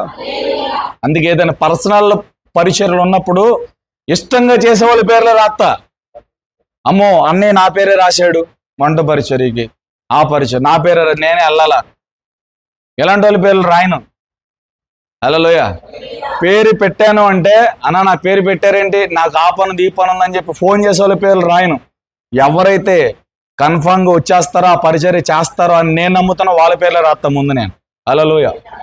Praise Lord. నాకు న్యాయం, నువ్వైనా అంతే, నువ్వైనా అంతే. హల్లెలూయా. నా ప్లేసులో నువ్వన్నా అంతే. పరిచర్య చేసేవాడికి పరిచర్య అప్పగించబడుతుంది. బాధ్యతగా ఉన్న వాటికి మరీ ఎక్కువ వాటి మీద బాధ్యత అప్పగించబడుతుంది. బాధ్యత లేనోడికి, ఖాళీ ఉన్నప్పుడే పరిచర్యకు వచ్చే వాళ్ళకి, సావుకులు మార్కులు కొట్టే వాళ్ళకి పరిచర్య, సావుకుడు మార్కులు కొట్టించుకోవాలని పరిచర్య చేస్తే నీకే ఫలం రాదు. ఆఫ్టర్ ఆల్ నేనంత నా మార్కులు నీకెందుకు ఉపయోగపడతాయి, దేవుని మార్కులు కావాలి. హల్లెలూయా. అందుకే నేను ఎప్పుడు కూడా ఎవరన్నా ఏ పరిచర్యకు వచ్చినా, అది మట్టి పనైనా, ఏ పనైనా, ఊడ్చే పనైనా, కడిగే పనైనా, వంట పనైనా, బేదల పని, ఏ పరిచర్యకు వచ్చినా, పరిచర్య చేసిన తర్వాత వెళ్ళేటప్పుడు ఏ ఒక్కరికి ప్రార్థన చేయను నేను. ఏ ఒక్కరికి ప్రార్థన చేయ, అసలు ప్రార్థన చేసి పంపించాను నేను. ఎందుకంటే నువ్వు దేవుని పని చేసావు, నేను ప్రార్థన చేస్తేనే దేవుడు ప్రతిఫలం ఇస్తాడా? నేను చేసినా చేయకపోయినా నువ్వు చేసిన దేవుని పరిచర్య, నువ్వు చేసే పని, నీ మనస్సు, నీ సమస్తాన్ని దేవుడు ఆల్రెడీ చూశాడు. నువ్వు చేసిన పనిని బట్టి దేవుడు నీకు జీతం ఇస్తాడు. అంతే. నేను ప్రార్థన చేసినా చేయకపోయినా నీ జీతం నీకు. అందుకనే బాప్టిజం ఇచ్చేటప్పుడు కానీ, ఎలాంటి పరిచర్యలో కానీ నేను ప్రార్థన లేను. బాప్టిజం ఇచ్చేటప్పుడు హడావిడి చేయను, తీసుకునేవాడు ఇచ్చే నేను, వీళ్ళిద్దరు ఉంటే చాలు. ఆ వ్యక్తిని అంగీకరించాలి దేవుడు. డప్పులు, పాటలో, రిఫరెన్స్లో ఏం అవసరంలా. బాప్టిజం పొందేవాడు యేసుప్రభు నమ్ముతున్నావా? నీ పాపాలు యేసుప్రభు క్షమించాడని నువ్వు నమ్ముతున్నావా? ఆయన కోసం బ్రతుకుతావా? ఆడిచ్చే సాక్ష్యాన్ని బట్టి దేవుడు ఆ సాక్ష్యాన్ని అంగీకరిస్తే చాలు, బాప్టిజం చెల్లుద్ది. అందుకే హడాబడి భక్తులు మనకెందుకు? హల్లెలూయా. చెల్లు తల్లి చెప్పండి. మనం ఏది విత్తుతాం అదే కోస్తాం. సేవకుడి దగ్గర మార్కులు కొట్టాలి, ఆ మార్కులు పనిచేయవమ్మా. నేను నిన్ను పొగిడినంత మాత్రాన నీ స్ట్రాటజీ దేవుళ్ళో పెరిగిపోదు, తగ్గిపోదు. నేను పొగిడితే అంత, పొగడిపోతే అంత. మనుషులు పొగిడితే అంత, పొగడిపోతే అంత. నేను పొగడాల్సిందే దేవుడు. నువ్వు ఉండాల్సిందే దేవుని కన్నులకు నమ్మకంగా ఉండాలి, సేవకుడి కన్నులకు కాదు. సేవకుడు కూడా మనుషుడే పై రూపాన్ని చూడగలుగుతాడు. ఆత్మ వివేచన బట్టి కొంతవరకు లోపటి దాన్ని అంచనా వేయగలుగుతాడు, కానీ నీ హృదయాంతరంగాన్ని పూర్తిగా అంచనా వేయగలిగిన వాడు దేవుడు ఒక్కడే. హల్లెలూయా. అది దేవునికి భయపడాలి. ఈ సత్యం ఎరిగిన పౌలు, పేతురు కూడా మేము దేవునికే భయపడవాలని కానీ మనుషులకు కాదు. హల్లెలూయా. కాబట్టి ఇక్కడ పౌలు అంటున్నాడు, నేను ఎప్పుడు బలహీనుడనో, హల్లెలూయా, నేను ఎప్పుడు బలహీనుడు అప్పుడే బలవంతుడు గనుక క్రీస్తు నిమిత్తం నాకు కలిగిన బలహీనతలు, నిందలు, ఇబ్బందులు, హింసలు, ఉపద్రవాల్లో నేను ఆనందిస్తున్నాను. హల్లెలూయా. ప్రైజ్ లార్డ్ చెప్పండి. చేయలేదలి చెప్దామా? దావీదు మొదటి సమూయేలు గ్రంథం 30వ అధ్యాయంలో, హల్లెలూయా, 6వ వచనంలో ఒక మాట అంటాడు, తన దేవుడైన యెహోవాను బట్టి ధైర్యము తెచ్చుకునేను అని ఉంటది అక్కడ. చూడండి, దావీదు మొదటి సమూయేలు గ్రంథం 36వ వాక్యంలో, దావీదు మిక్కిలి దుఃఖపడిను, మరియు తమ తమ కుమారులను బట్టి కుమార్తెలను బట్టి జనులందరికీ ప్రాణము విసుగునందున రాళ్ళు రువ్వి దావీదును చంపుదాము రండి అని చెప్పుకొనగా, దావీదు తన దేవుడిని యెహోవాను బట్టి ధైర్యము తెచ్చుకొనెను. హల్లెలూయా. ఏం జరిగింది? దావీదు మీద ఊర్లో జనులందరూ ఎందుకు లేచారు? ఊర్లో జనులందరూ రాళ్ళు రువ్వి, అనగా రాళ్ళు ఇసిరి దావీదుని చంపాలని ఎందుకు చూశారంటే, మొదటి అధ్యాయం కనుక మనం చూసినట్లయితే, దావీదు అతని జనులు 3వ దినమందు సిగ్లకును వచ్చి, అంతలో అక్కడి నుంచి అంటలించండి, అమాలేకులు దండెత్తి దక్షిణ దేశం మీదనో సిగ్లకు మీదనో పడి కొట్టి దానిని తగలబెట్టి గనులనేమి అల్పులనేమి అందులో ఉన్న ఆడవారందరినీ చెరబట్టుకుని చంపక వారిని తీసుకుని వెళ్ళిపోయి ఉండరి. హల్లెలూయా. అంటే ఇక్కడ దావీదు రాజ్యంలో ఉన్న ఆడపిల్లలు, ఆడవారందరినీ కూడా అమాలేకులు ఏం చేశారంట? వాళ్ళని చంపకుండా చెరపట్టి బానిసలుగా తీసుకెళ్ళిపోయారు. హల్లెలూయా. దీన్ని బట్టి ఊర్లో ఉన్న వాళ్ళందరూ కూడా రే అమాలేకీయులు ఆ శత్రువులు అందరూ కూడా మన రాజ్యం మీద పడి మన వాళ్ళని తీసుకెళ్ళిపోవడానికి కారణం ఆ దావీదే, కాబట్టి ఆ దావీదుని ఏ విధంగా చంపేదాము అని చెప్పి వీళ్ళందరూ ఒకరు అందరూ కూడా కూడుకుని మీటింగ్ పెట్టేసి దావీదుని రాళ్లతో కొట్టి చంపాలని ప్రయత్నాలు చేశారు. హల్లెలూయా. చూడండి, దావీదేమో మంచి చేయాలని, వాళ్ళకి సమాధానకరమైన రాజ్యం ఇవ్వాలని, దేవుని జ్ఞానంతో వారిని నడిపించాలని, దేవుని కోసం వాళ్ళు బ్రతకాలని చెప్పి ఒక మంచి ఆలోచనతో దావీదు రాజుగా అభిషేకించబడి పరిపాలన చేస్తుంటే, హల్లెలూయా, దావీదు మీద వీళ్ళందరూ కూడా ఏం చేయాలంటున్నారు? రాళ్ళు రువ్వి చంపాలంటున్నారు. హల్లెలూయా. దావీదుని గురించి రాయబడింది దావీదు చాలా నీతిమంతుడు, యథార్థమంతుడు. ఒక్క బత్షెబా విషయంలో తప్ప, ఒక్క ఉరియా విషయంలో తప్ప ఇంకా దావీదు మీద నింద వేయడానికి, తన క్యారెక్టర్లో నింద వేయడానికి అవకాశం లేదు. హల్లెలూయా. ఒక్క ఉరియా విషయంలోనే తప్ప, ఒక బత్షెబా విషయంలోనే తప్ప, దానికోసం కూడా దేవుని దగ్గర ఏడ్చి తన కన్నీటి చేత పొరుపు త్రేలేంత వరకు, అంటే ఎంత దుఃఖపడి గుండె బాదుకుని ఒప్పుకున్నాడు మన ఆలోచన చేయాలి. హల్లెలూయా. దావీదు ఏమంటున్నాడు ఇప్పుడు ఇక్కడ? భయము కలుగుతున్నప్పుడు, దుఃఖం కలుగుతున్నప్పుడు దేవుని బట్టి ధైర్యం తెచ్చుకున్నాడు. ఎవరిని బట్టి చెప్పండి? డబ్బును బట్టి కాదు ధైర్యం. కొంతమందికి డబ్బు ఉంటే ధైర్యం, ఆభరణాలు ఉంటే ధైర్యం, వాళ్ళ తాత ముత్తాతలను బట్టి ధైర్యం. మా తాత ఎవరో తెలుసా? ఎస్ఐ గారండి, ఎమ్మెల్యేనండి. హల్లెలూయా. శాశ్వతమా అవి? ఎస్ఐ అయితే ఏంటి, ఐఏఎస్ అయితే ఏంటి, ఐపీఎస్ అయితే ఏంటి, ఎన్ని పదవులు ఉంటే ఆ పదవులు అన్ని శాశ్వతమా? ఈ లోకంలో రాజులు శాశ్వతలా? హల్లెలూయా. ఏ రాజ్యము, ఏ అధికారం శాశ్వతమో? 5 సంవత్సరాలు అయిపోయినాయి. జగన్ గారు వెళ్ళిపోయారు, చంద్రబాబు నాయుడు గారు వచ్చారు. ఈయనకి 5 సంవత్సరాలు శాశ్వతమా? పవన్ కళ్యాణ్ గారికి 5 సంవత్సరాలు శాశ్వతమా? మరలా మారదా? హల్లెలూయా. అంటే ఈ లోకంలో ఎన్ని ప్రభుత్వాలు వచ్చినా, ఎంతమంది రాజకీయ నాయకులు వచ్చినా, వీళ్ళ రాజ్యాలు, వీళ్ళ ప్రభుత్వాలు, వీళ్ళ జెండాలు, వీళ్ళ అధికారాలు మారుతూనే ఉంటాయి. కానీ దేవుని రాజ్యం ఎప్పుడు స్థిరంగా ఉంటుంది. ఆయన ఎప్పుడు మారడు. హల్లెలూయా.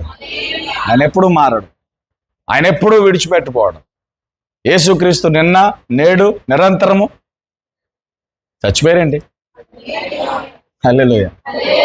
అంటే మాట్లాడకపోతే కొద్దిగా అనుమానం వచ్చింది. మాట్లాడండి.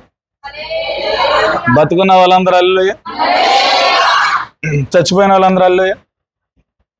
అంటే అందరూ బతుకున్నారన్నమాట. Praise the lord. బతుకున్న వారందరినీ మరొకసారి దేవుని ఆత్మ మరలా బలపరచును గాక. దావీదు ఎవరిని బట్టి ధైర్యం తెచ్చుకున్నాడు తెలుసా? చెప్పండి. నువ్వెవరిని బట్టి? చెప్పండి. యేసును బట్టి మనం ధైర్యం తెచ్చుకోవాలి. ఆమె ఆ ధైర్యం యేసే నా కోసం సిలువలో రక్తం చిందించి అరచేతులు చాపి నన్ను చేర్చుకున్న దేవుడు, ప్రేమించిన దేవుడు, పేరు పెట్టి పిలిచిన దేవుడు. హల్లెలూయా. రక్షణనిచ్చిన దేవుడు, అభిషేకాన్నిచ్చిన దేవుడు, కృపనిచ్చిన దేవుడు, నాకంటే ముందుగా వెళ్ళి స్థలమును నా పేరును రిజిస్టర్ చేసి నా కోసం రాబోతున్న యేసే నా సహాయకుడు, యేసే నా ధైర్యము. ఇలా నువ్వు చెప్పగలిగితే నీ పరిస్థితులన్నిటిలో నువ్వు నిలబడగలుగుతావు. అదవుతుందా? నీ పరిస్థితులన్నిటిలో నువ్వు నిలబడగలుగుతావు. హల్లెలూయా. అసలు లోకంలో ఉన్న రాజకీయ నాయకులకి, లోకంలో ఉన్న అధికారులకి చాలా ధైర్యం ఉంటుంది. వాళ్ళ పిల్లలకి బండి మీద వెళ్తున్నప్పుడు ఎవడన్నా ఆపాడనుకో, హల్లెలూయా, మా డాడీ ఎమ్మెల్యే గారండి, బాబు ఎమ్మెల్యే గారా, ఓకే వెళ్ళిపో. హల్లెలూయా. చదవలేదలే. అంటే ఉన్నత అధికారుల యొక్క పిల్లలకు, భార్యలకు, వాళ్ళ బ్యాక్గ్రౌండ్కి ధైర్యం ఏంటి తెలుసా? బండి మీద వెళ్తున్నప్పుడు కానీ వస్తున్న ఏదైనా చిన్న చిన్న పొరపాట్లు జరిగినా వాళ్ళ ధైర్యాలు, మా డాడీ ఇది, మా మా ఇది, అది ఇది అంటే వాళ్ళకున్న గొప్ప గొప్ప పదవులను బట్టి ధైర్యం కలుగుతుంది. ఇదే అంటున్నాడు, కొందరు రాజులు బట్టి, రథాలను బట్టి అతిశయపడుతున్నారు. హల్లెలూయా. నేనైతే యెహోవా నామమును బట్టి అతిశయపడుతున్నాను. హల్లెలూయా. మన అతిశయం ఇదే. రోగం వచ్చినా యేసు రక్తమే చేయి, వ్యాధులు వచ్చినా, తెగుళ్ళు వచ్చినా, అప్పులు వచ్చినా యేసే, అంతే. Hallelujah. Praise the Lord. Hallelujah. కొన్ని సందర్భాల్లో బలహీనతలు వస్తావంటే, బలహీనత వచ్చిన కాడ చేయబెట్టి దేవుని ఒక అర్ధ గంట, ఒక 10 నిమిషాలు, ఒక పావు గంట, కొన్ని సందర్భంలో గంట దేవుని అలా స్తుతించినప్పుడు మరలా బలహీనతల నుంచి పూర్తిగా విడుదల పొందుతాను నేను. వెంటనే టాబ్లెట్ జోలికి వెళ్ళను. ఏదైనా సివియర్, ఏదైనా ఇబ్బంది అయితే, ఏదన్నా హల్లెలూయా, ఏ టైఫాయిడ్ లాంటి, ఏదైనా వైరల్ ఫీవర్ లాంటి, ఏదైనా వైరల్ ఇన్ఫెక్షన్ లాంటి ఏమైనా ఉంటే కనుక ఏదైనా ట్రీట్మెంట్ తీసుకుంటే కానీ, అకస్మాత్తుకంగా మనకి ఏదైనా నొప్పి, జ్వరము, బలహీనతలు వస్తే మాక్సిమం అక్కడ చేయబెట్టి నువ్వు దేవుని స్తుతిస్తూ ఉంటే హీల్ అయిపోతావు. హల్లెలూయా. Praise the Lord. ఈ మాట నేను చెప్పేటప్పుడు విశ్వాసంతో ఉన్నవాడు, దేవుని మీద ఆధారపడినవాడు ఎస్ అని చెప్పి దాన్ని అంగీకరిస్తాడు. విశ్వాసం లేనివాడు ఎలా ఉంటాడంటే వీళ్ళు ఎలాగే చెప్తారులే అని. చెడిపోయిన మనసు అది. ఆ మనసు ఉండకూడదు మీలో. హల్లెలూయా. అదే వాక్యం చెప్తుంది, విశ్వాసకు వైద్యుడు అవసరం, అవిశ్వాసకు వైద్యుడు కావాలి. నీకు విశ్వాసం ఉంటే యేసే నీ వైద్యుడు, నువ్వు అవిశ్వాసంగా ఉంటే యేసు ప్రభు నీకు వైద్యుడు కాలేడు. అలా విశ్వాసులకు దేవుడు వైద్యుడు. ఆయన నేను బాగు చేయగలుగుతాడు. నీ నమ్మకాన్ని బట్టి, నీ విశ్వాసాన్ని బట్టి దేవుడు మేలు చేస్తాడు. హల్లెలూయా. దావీదు మీదకి ఊరంతా కలిసి రాళ్ళు రువ్వి చంపుదామని ఆలోచించినప్పుడు, ఆ విషయము దావీదుకు తెలిసినప్పుడు దుఃఖము కలిగి భయపడ్డాడని రాయబడింది ఇక్కడ. ఊరంతా ఒకటైపోతే రాజుగారు ఏం చేస్తారండి? హల్లెలూయా. ఇప్పుడు ఆంధ్రప్రదేశ్ అంతా తిరగడిపోతే చంద్రబాబు నాయుడు ఏం చేయగలుగుతాడా? మనందరానికి లోబడి ఆయన మనము ఒకటైతే ప్రభుత్వాన్ని రూల్ చేయగలుగుతారు, లీడ్ చేయగలుగుతారు. హల్లెలూయా. తిరగబడితే ఏం చేయగలుగుతారు? హల్లెలూయా. హల్లెలూయా. ఊరంతా ఏకమైపోయి దావీదు మీద తిరగబడుతుంటే దావీదు ఏం చేయగలుగుతాడు? మహా అయితే అధికారులతో కొట్టించగలుగుతాడు, లా అండ్ ఆర్డర్ని ఏదన్నా సమాధానపరచగలుగుతాడు. హల్లెలూయా. శృతి మించినప్పుడు లా అండ్ ఆర్డర్ కూడా పనిచేయదు. హల్లెలూయా. దావీదు పరిస్థితి ఏంటంటే లా అండ్ ఆర్డర్ విషయంలో కూడా ఫెయిల్యూర్ అయిపోయాడు. ఇక్కడ ఊరంతా ఏకమైపోయింది. ఏకపక్షంగా దావీదుని కొట్టి చంపాలనుకుంటున్నారు, రాళ్లతో కొట్టి చంపాలనుకుంటున్నారు. విషయం తెలిసింది. హల్లెలూయా. ఇక ఎవరిని ఆశ్రయించిన ఈ జనులందరి బారి నుంచి నన్ను రక్షించాలంటే నాకు దేవుడి ఆధారం అనుకుని, హల్లెలూయా, భయము కలిగి దుఃఖపడుతున్న సిచ్యువేషన్ లో దావీదు దేవుని బట్టి ధైర్యం తెచ్చుకున్నాడు, దేవునికి ప్రార్థన చేశాడు. ఆమేన్. నువ్వు చేయాల్సిన పని అదే. దేవునికి ప్రార్థన చేయకుండా, దేవుని సన్నిధిలో ఉండకుండా నువ్వు వేరే ప్రయత్నాలు చేస్తే నీకు ధైర్యం ఉండదు, నీ మనసంతా చెడిపోతుంది. నీకు ధైర్యం కలగాలంటే దేవుని సన్నిధిలో నాటపడు, ధైర్యం కలగాలంటే దేవునికి ప్రార్థన చేయి. దావీదు చేసిన పని అదే. హల్లెలూయా చెప్పండి, గట్టిగా చెప్పాలి. హల్లెలూయా. చూడండి, మొదటి సమయాల గ్రంథం 6వ వాక్యం చూడండి ఒకసారి. 6వ వాక్యం, దావీదు మిక్కిలి దుఃఖపడిను, మరియు తమ కుమారులు బట్టి కుమార్తెలు బట్టి జనులందరికీ ప్రాణము విసిగినందున. అబ్బా, విసిగిపోయారంట దావీదు మీద. హల్లెలూయా. అసూయ పుట్టింది, అసహ్యం పుట్టింది దావీదే దీనికి కారణం. మనోళ్ళందరూ కూడా అమాలేకుల చేత చెరపట్టబడ్డానికి కారణం దావీదే. హల్లెలూయా. ఏం చేయాలనుకున్నారు దావీదు? రాళ్ళు రువ్వి దావీదుని చంపుదాము రండని వారు చెప్పుకొనగా దావీదు తన దేవుడైన యెహోవాను బట్టి ధైర్యము తెచ్చుకునను. హల్లెలూయా.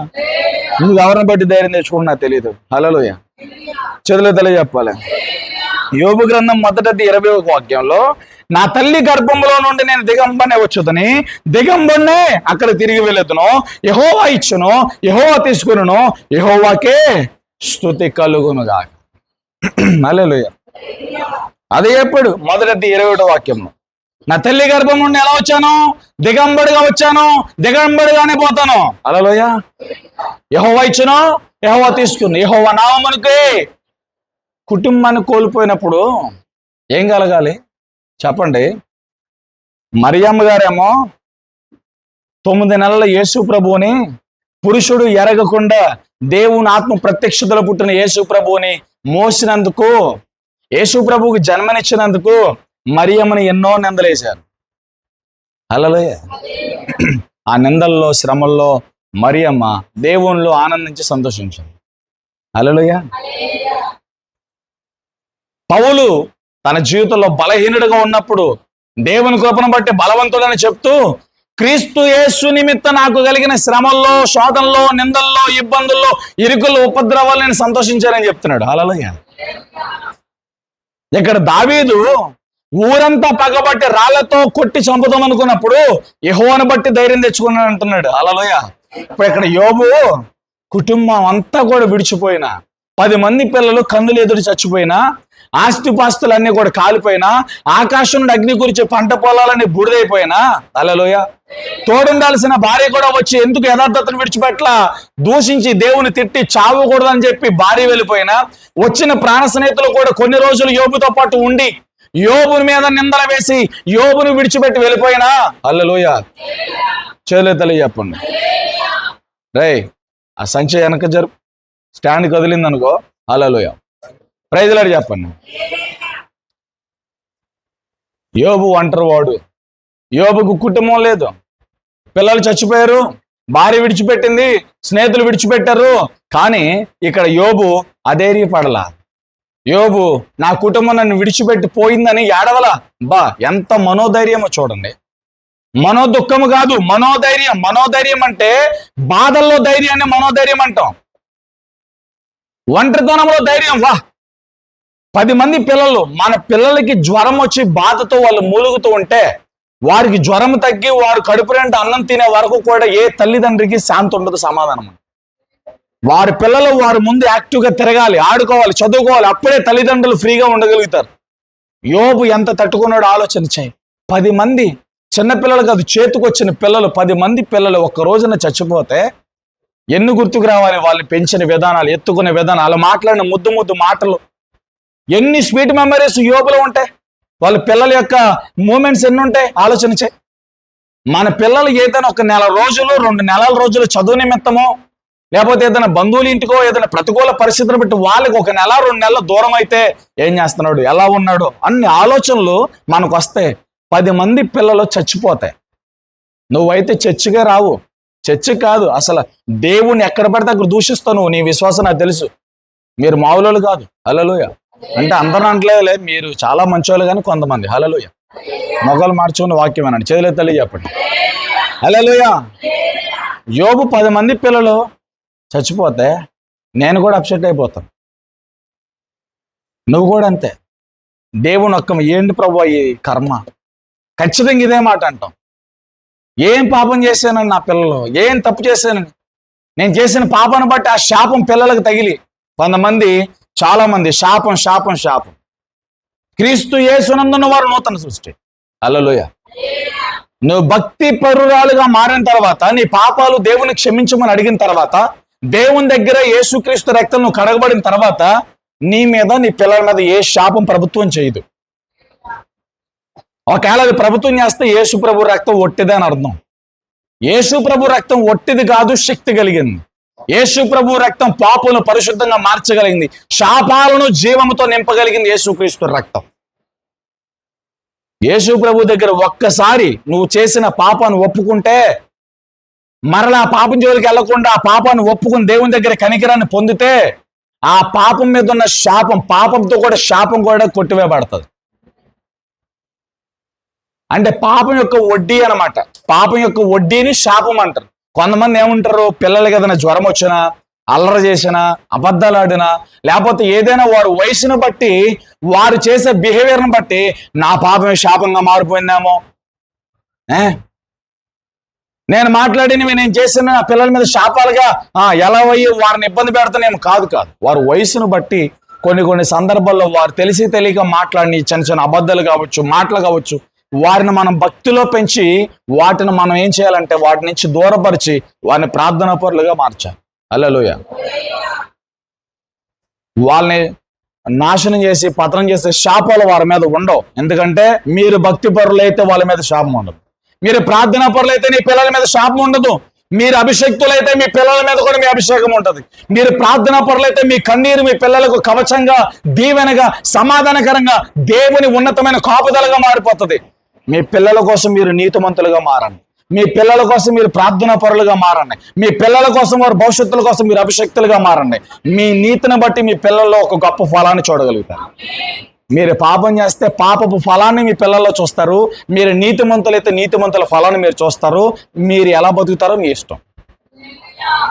చెప్పడానికి నిలబడ్డాను, ఖండించడానికి నిలబడ్డా, బుద్ధి చెప్పడానికి నిలబడ్డా, అది చెప్తున్నా. బుద్ధి తెచ్చుకోండి. ఖండించినప్పుడు గద్దించినప్పుడు గద్దించబండి. మీ పిల్లల భవిష్యత్తు మీ చేతిలో ఉంది. మీరు దీనంగా దేవుని సన్నిధిలో చేతులు ఎత్తితే ఆ దేవుని ఫలము దేవుడు మీ పిల్లలకి ఇస్తాడు. మీరు దీనులుగా ఉన్నతమైన పాత్రలుగా మీరే మీ పిల్లలు వృద్ధి చెందాలంటే మీరు ఆయన అధికారానికి మిమ్మల్ని మీ కుటుంబాన్ని అప్పగించుకోండి. అప్పుడు దేవుడు మిమ్మల్ని దీవిస్తాడు. యోబు బాధ, ఒకసారి యోబుని మనలా ఊహించుకోమ్మా. 10 మంది పిల్లలు నాకున్నారు, 10 మంది పిల్లలు నీకున్నారు, చచ్చిపోయారు. ఎలా రియాక్ట్ అవుతా? ఎంత బాధ కలుగుతుంది? 10 మంది పిల్లలు కోల్పోయాడు, భార్య వచ్చి అనరాని మాటలు అనేసి వెళ్ళిపోయింది, స్నేహితులు వచ్చి మాట్లాడేసి వెళ్ళిపోయారు, ఒంటరిగా ఉన్నాడు. ఆ సమయంలో ఏమంటున్నాడు? నేను ఈ తల్లి గర్భంలో నుండి చూడండి, తనను తను చూసుకుంటున్నాడు.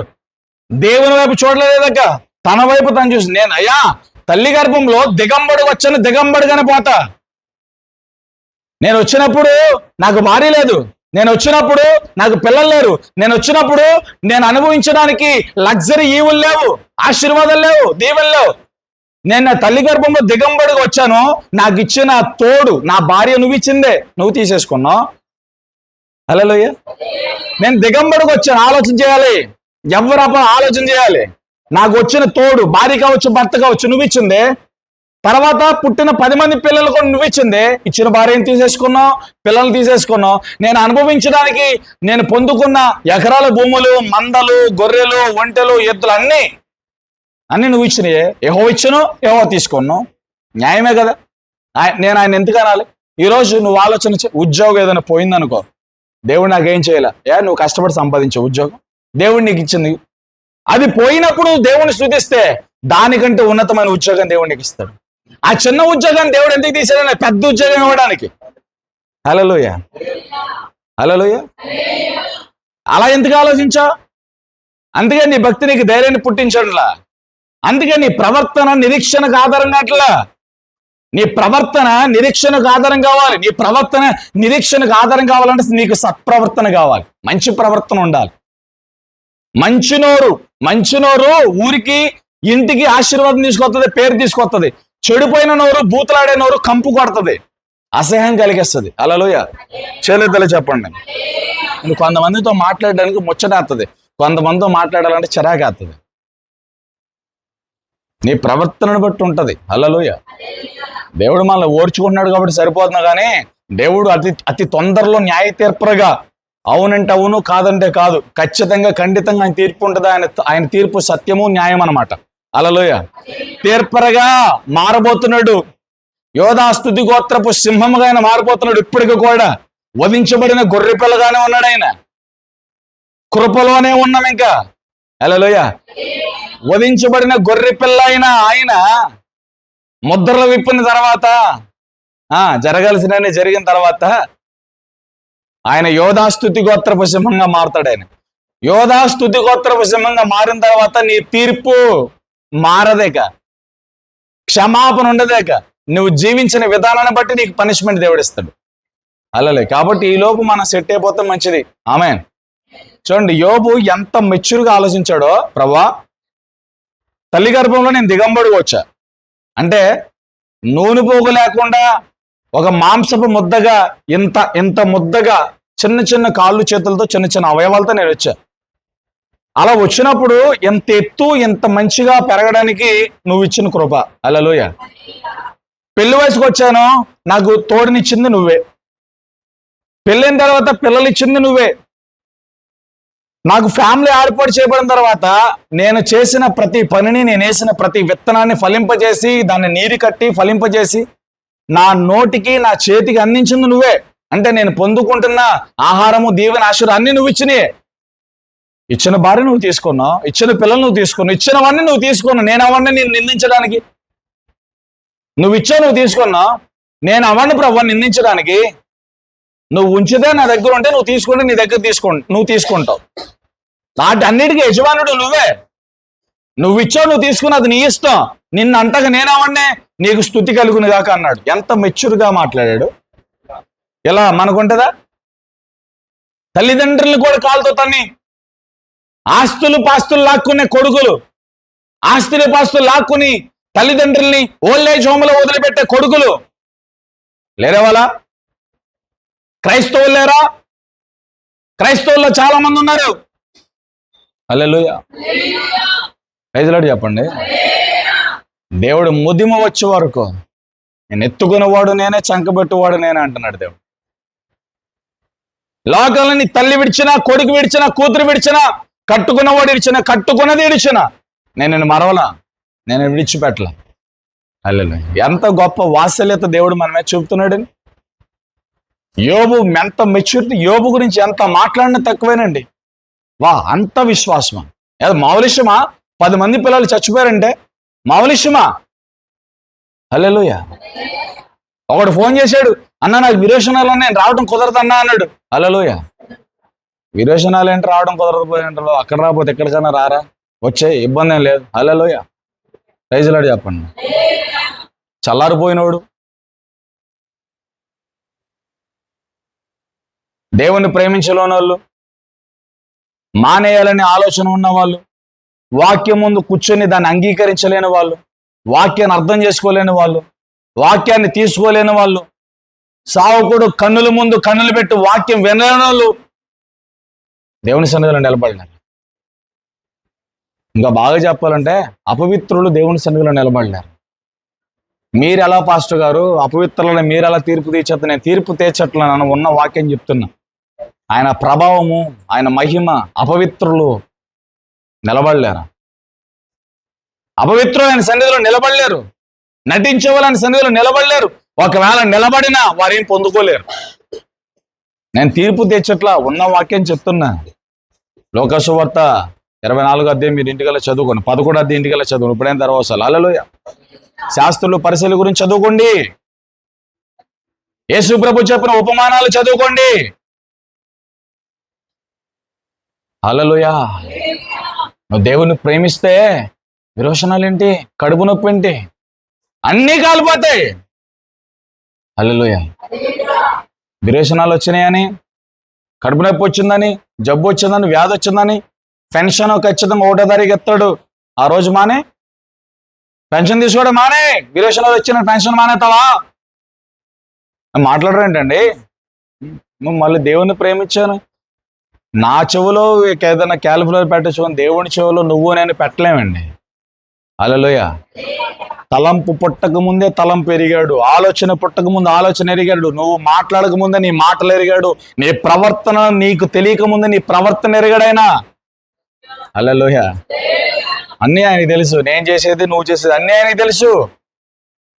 ఎవరో తప్పించుకోలేము మనం దేవుని దగ్గర నుంచి. Praise Lord. దేవుని ప్రేమించేవాడు ఎలాగైనా దేవుని సన్నిధికి వస్తాడు.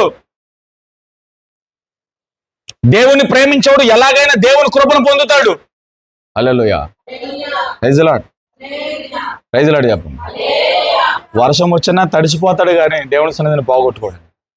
మీరందరూ చాలా మంచోళ్ళు. వర్షం వచ్చినా మీరు ఆగరు, ఎండ వచ్చినా ఆగరు, విరోచనాలు వచ్చినా ఆగరు, చుట్టాలు వచ్చినా ఆగరు. చుట్టాలు వచ్చారనుకో, ఆ చుట్టాలను తీసుకుని మన దేవుని ఆరాధించాలి. బంధువులు అందరిని తీసుకుని, అవసరమైతే ఆటో కట్టించుకుని బంధువులందరినీ తీసుకొచ్చి చర్చలో కూర్చోబెట్టే మంచోళ్ళు మీరు. హల్లెలూయా.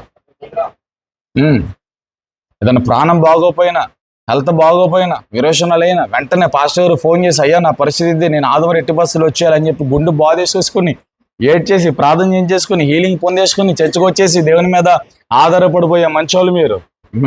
మీరు చాలా గొప్పవాళ్ళు. హల్లెలూయా. దేవుణ్ణి ప్రేమించడంలో, దేవునికి ఇవ్వటంలో, దేవుని సేవకుని గౌరవించడంలో, హల్లెలూయా, దేవుని సన్నిధికి వచ్చి తలల మీద ముసులు వేసుకునే వాళ్ళ విషయాల్లో, ముసుగులు వేసుకునే విషయాల్లో చాలా మంచోళ్ళు, ఆభరణాల విషయాల్లో చాలా మంచోళ్ళు, ప్రవర్తన విషయాల్లో చాలా మంచోళ్ళు, మాట తీరు విషయాల్లో చాలా మంచోళ్ళు, దైవజనుడిని కనబడితే 2 చేతులు ఎత్తి చాలా వినయంతో వినమ్రంతో వందనాలు ప్రైజ్ లార్డ్ చెప్పే విషయాల్లో చాలా మంచోళ్ళు. హల్లెలూయా. మిమ్మల్ని ఎప్పుడైనా తిట్టానా? నేను మిమ్మల్ని ఏం అనలేదమ్మా. నేను మంచోళ్ళు అన్న. మీరు అనుకున్నారు నేను మంచిదని కాదు. నేనేం చేస్తాను? హల్లెలూయా. మిమ్మల్ని ఒక్క మాట అన్నా. హల్లెలూయా. హల్లెలూయా. నన్ను ఏదైనా అనొచ్చు మీరు. నన్ను ఈ నింద నా మీద వేశారని చెప్పను మీరు. నేను చెప్పినట్లు అన్నీ మీ దాంట్లో ఉంటాయి. హల్లెలూయా. ఏ కారణం చేతైనా ఆరాధన మనం దొంగిలించకూడదు. ఏ కారణం చేతనే దేవుని సమయాన్ని మనం దొంగిలించకూడదు. ఏ కారణం చేత కూడా దేవుని మహిమను మనం దొంగిలించకూడదు. హల్లెలూయా. Praise Lord. యోబు అన్న మాటలో ఎంత గొప్ప పాఠం ఉందో చూడు. నేను తల్లి గర్భము దిగంబడిగా వచ్చాను, దిగంబడిగా పోతుని. ఈ మధ్యలో వచ్చిన తోడు, భార్య, బిడ్డలు, ఆశీర్వాదాలు, నేను అనుభవించే ఈవులు ఇవన్నీ ఎక్కడే? నువ్వు ఇచ్చినే కదా. నువ్వు ఇచ్చా, నువ్వు తీసుకున్నా, నీకు స్తుతి కలుగును గాక. నువ్వు నన్ను ఎలా ఉంచుతా నేను అలా ఉంటా. నువ్వు నన్ను ఎప్పుడు తీసుకుని అప్పుడు వచ్చేది. ఈ లోకంలో ఏముంది? జీరో అయిపోయాడు. చూసారా? దాన్ని జీరో అయిపోయాడు. భార్య వెళ్ళిపోయిన దేవుని వదిలిపెట్టలా. శిష్యులు తన స్నేహితులు అర్థం చేసుకోకపోయినా దేవుని విడిచిపెట్టలేదు. పిల్లలు చనిపోయిన లోపల కుమిలిపోతారు. ఎంత బాధ ఉంటుందో తండ్రికి, తల్లికి. లోపల కుమిలిపోతున్నాడు, ఏడుస్తున్నాడు, గుండె బాదుకుంటున్నాడు. నేను దిగంబడికి వచ్చాను, దిగంబడు. ఇచ్చిన పిల్లలు, భార్య అన్నీ నువ్వు ఇచ్చి నువ్వే తీసుకున్నావు, నీకే స్తుతి ప్రభువా. యోబు కుటుంబమునకు దూరమైన, యోబు కుటుంబాన్ని నుంచి విడిపోయినా, యోబు కుటుంబం అంతటిని కూడా కోల్పోయినా, పిల్లల్ని కోల్పోయినా, పంట పొలాలు కోల్పోయినా, మందను కోల్పోయినా, హల్లెలూయా, దేవుని కృపను మాత్రం కోల్పోలేదు. విశ్వాసాన్ని కోల్పోలేదు. యోబు విశ్వాసం యోబుకి ధైర్యాన్ని తీసుకొచ్చింది. యోబు సత్ప్రవర్తన, నా విమోచకుడు సజీవుడనే నిరీక్షణ, ఆయన మరలా భూమి మీద నిలిచునని నిరీక్షణ, పోగొట్టుకున్న దాన్ని మరలా రెండంతలుగా దేవుడు నాకు ఇస్తాడనే నిరీక్షణ, తన సత్ప్రవర్తన నిరీక్షణలోకి తీసుకెళ్ళింది. నీకుందా? నిరీక్షణ ఉందా? ఈ రోజు నేను అప్పుల్లో ఉన్నాను, రాబోయే రోజుల్లో నేను అప్పు వడ్డీ లేకుండా ఇస్తాను, ఇది నిరీక్షణ. రోగంతో ఉన్నాను, నేను స్వస్థత పొంది రోగుల కొరకు ప్రార్థన చేస్తాను, ఇది నిరీక్షణ. నేను అద్దెంట్లో ఉన్నాను, దేవుడు నాకు సొంతలు ఇస్తాడు, సొంతలు ఇచ్చిన తర్వాత అనేకులకు నేను దేవుని సాక్ష్యాన్ని చెప్తాను, ఇది నిరీక్షణ. ఇప్పుడు నా పరిస్థితి బాలేదు, చీకట్లో ఉన్నాను, బలహీనతల్లో ఉన్నాను, వ్యధల్లో ఉన్నాను, వ్యాధుల్లో ఉన్నాను, రాబోయే రోజుల్లో దేవుడు నా స్థితిని గతిని మారుస్తాడు, అప్పుడు దేవునికి సాక్ష్యాన్ని చెప్తాను, ఇది నిరీక్షణ. బతుకున్నారా? నీ సత్ప్రవర్తన నీకు నిరీక్షణ కలిగించాలి. ఆ నిరీక్షణలో దేవునికి మహిమ చెందాలి, మహిమ కలగాలి. ఇది ఉందా?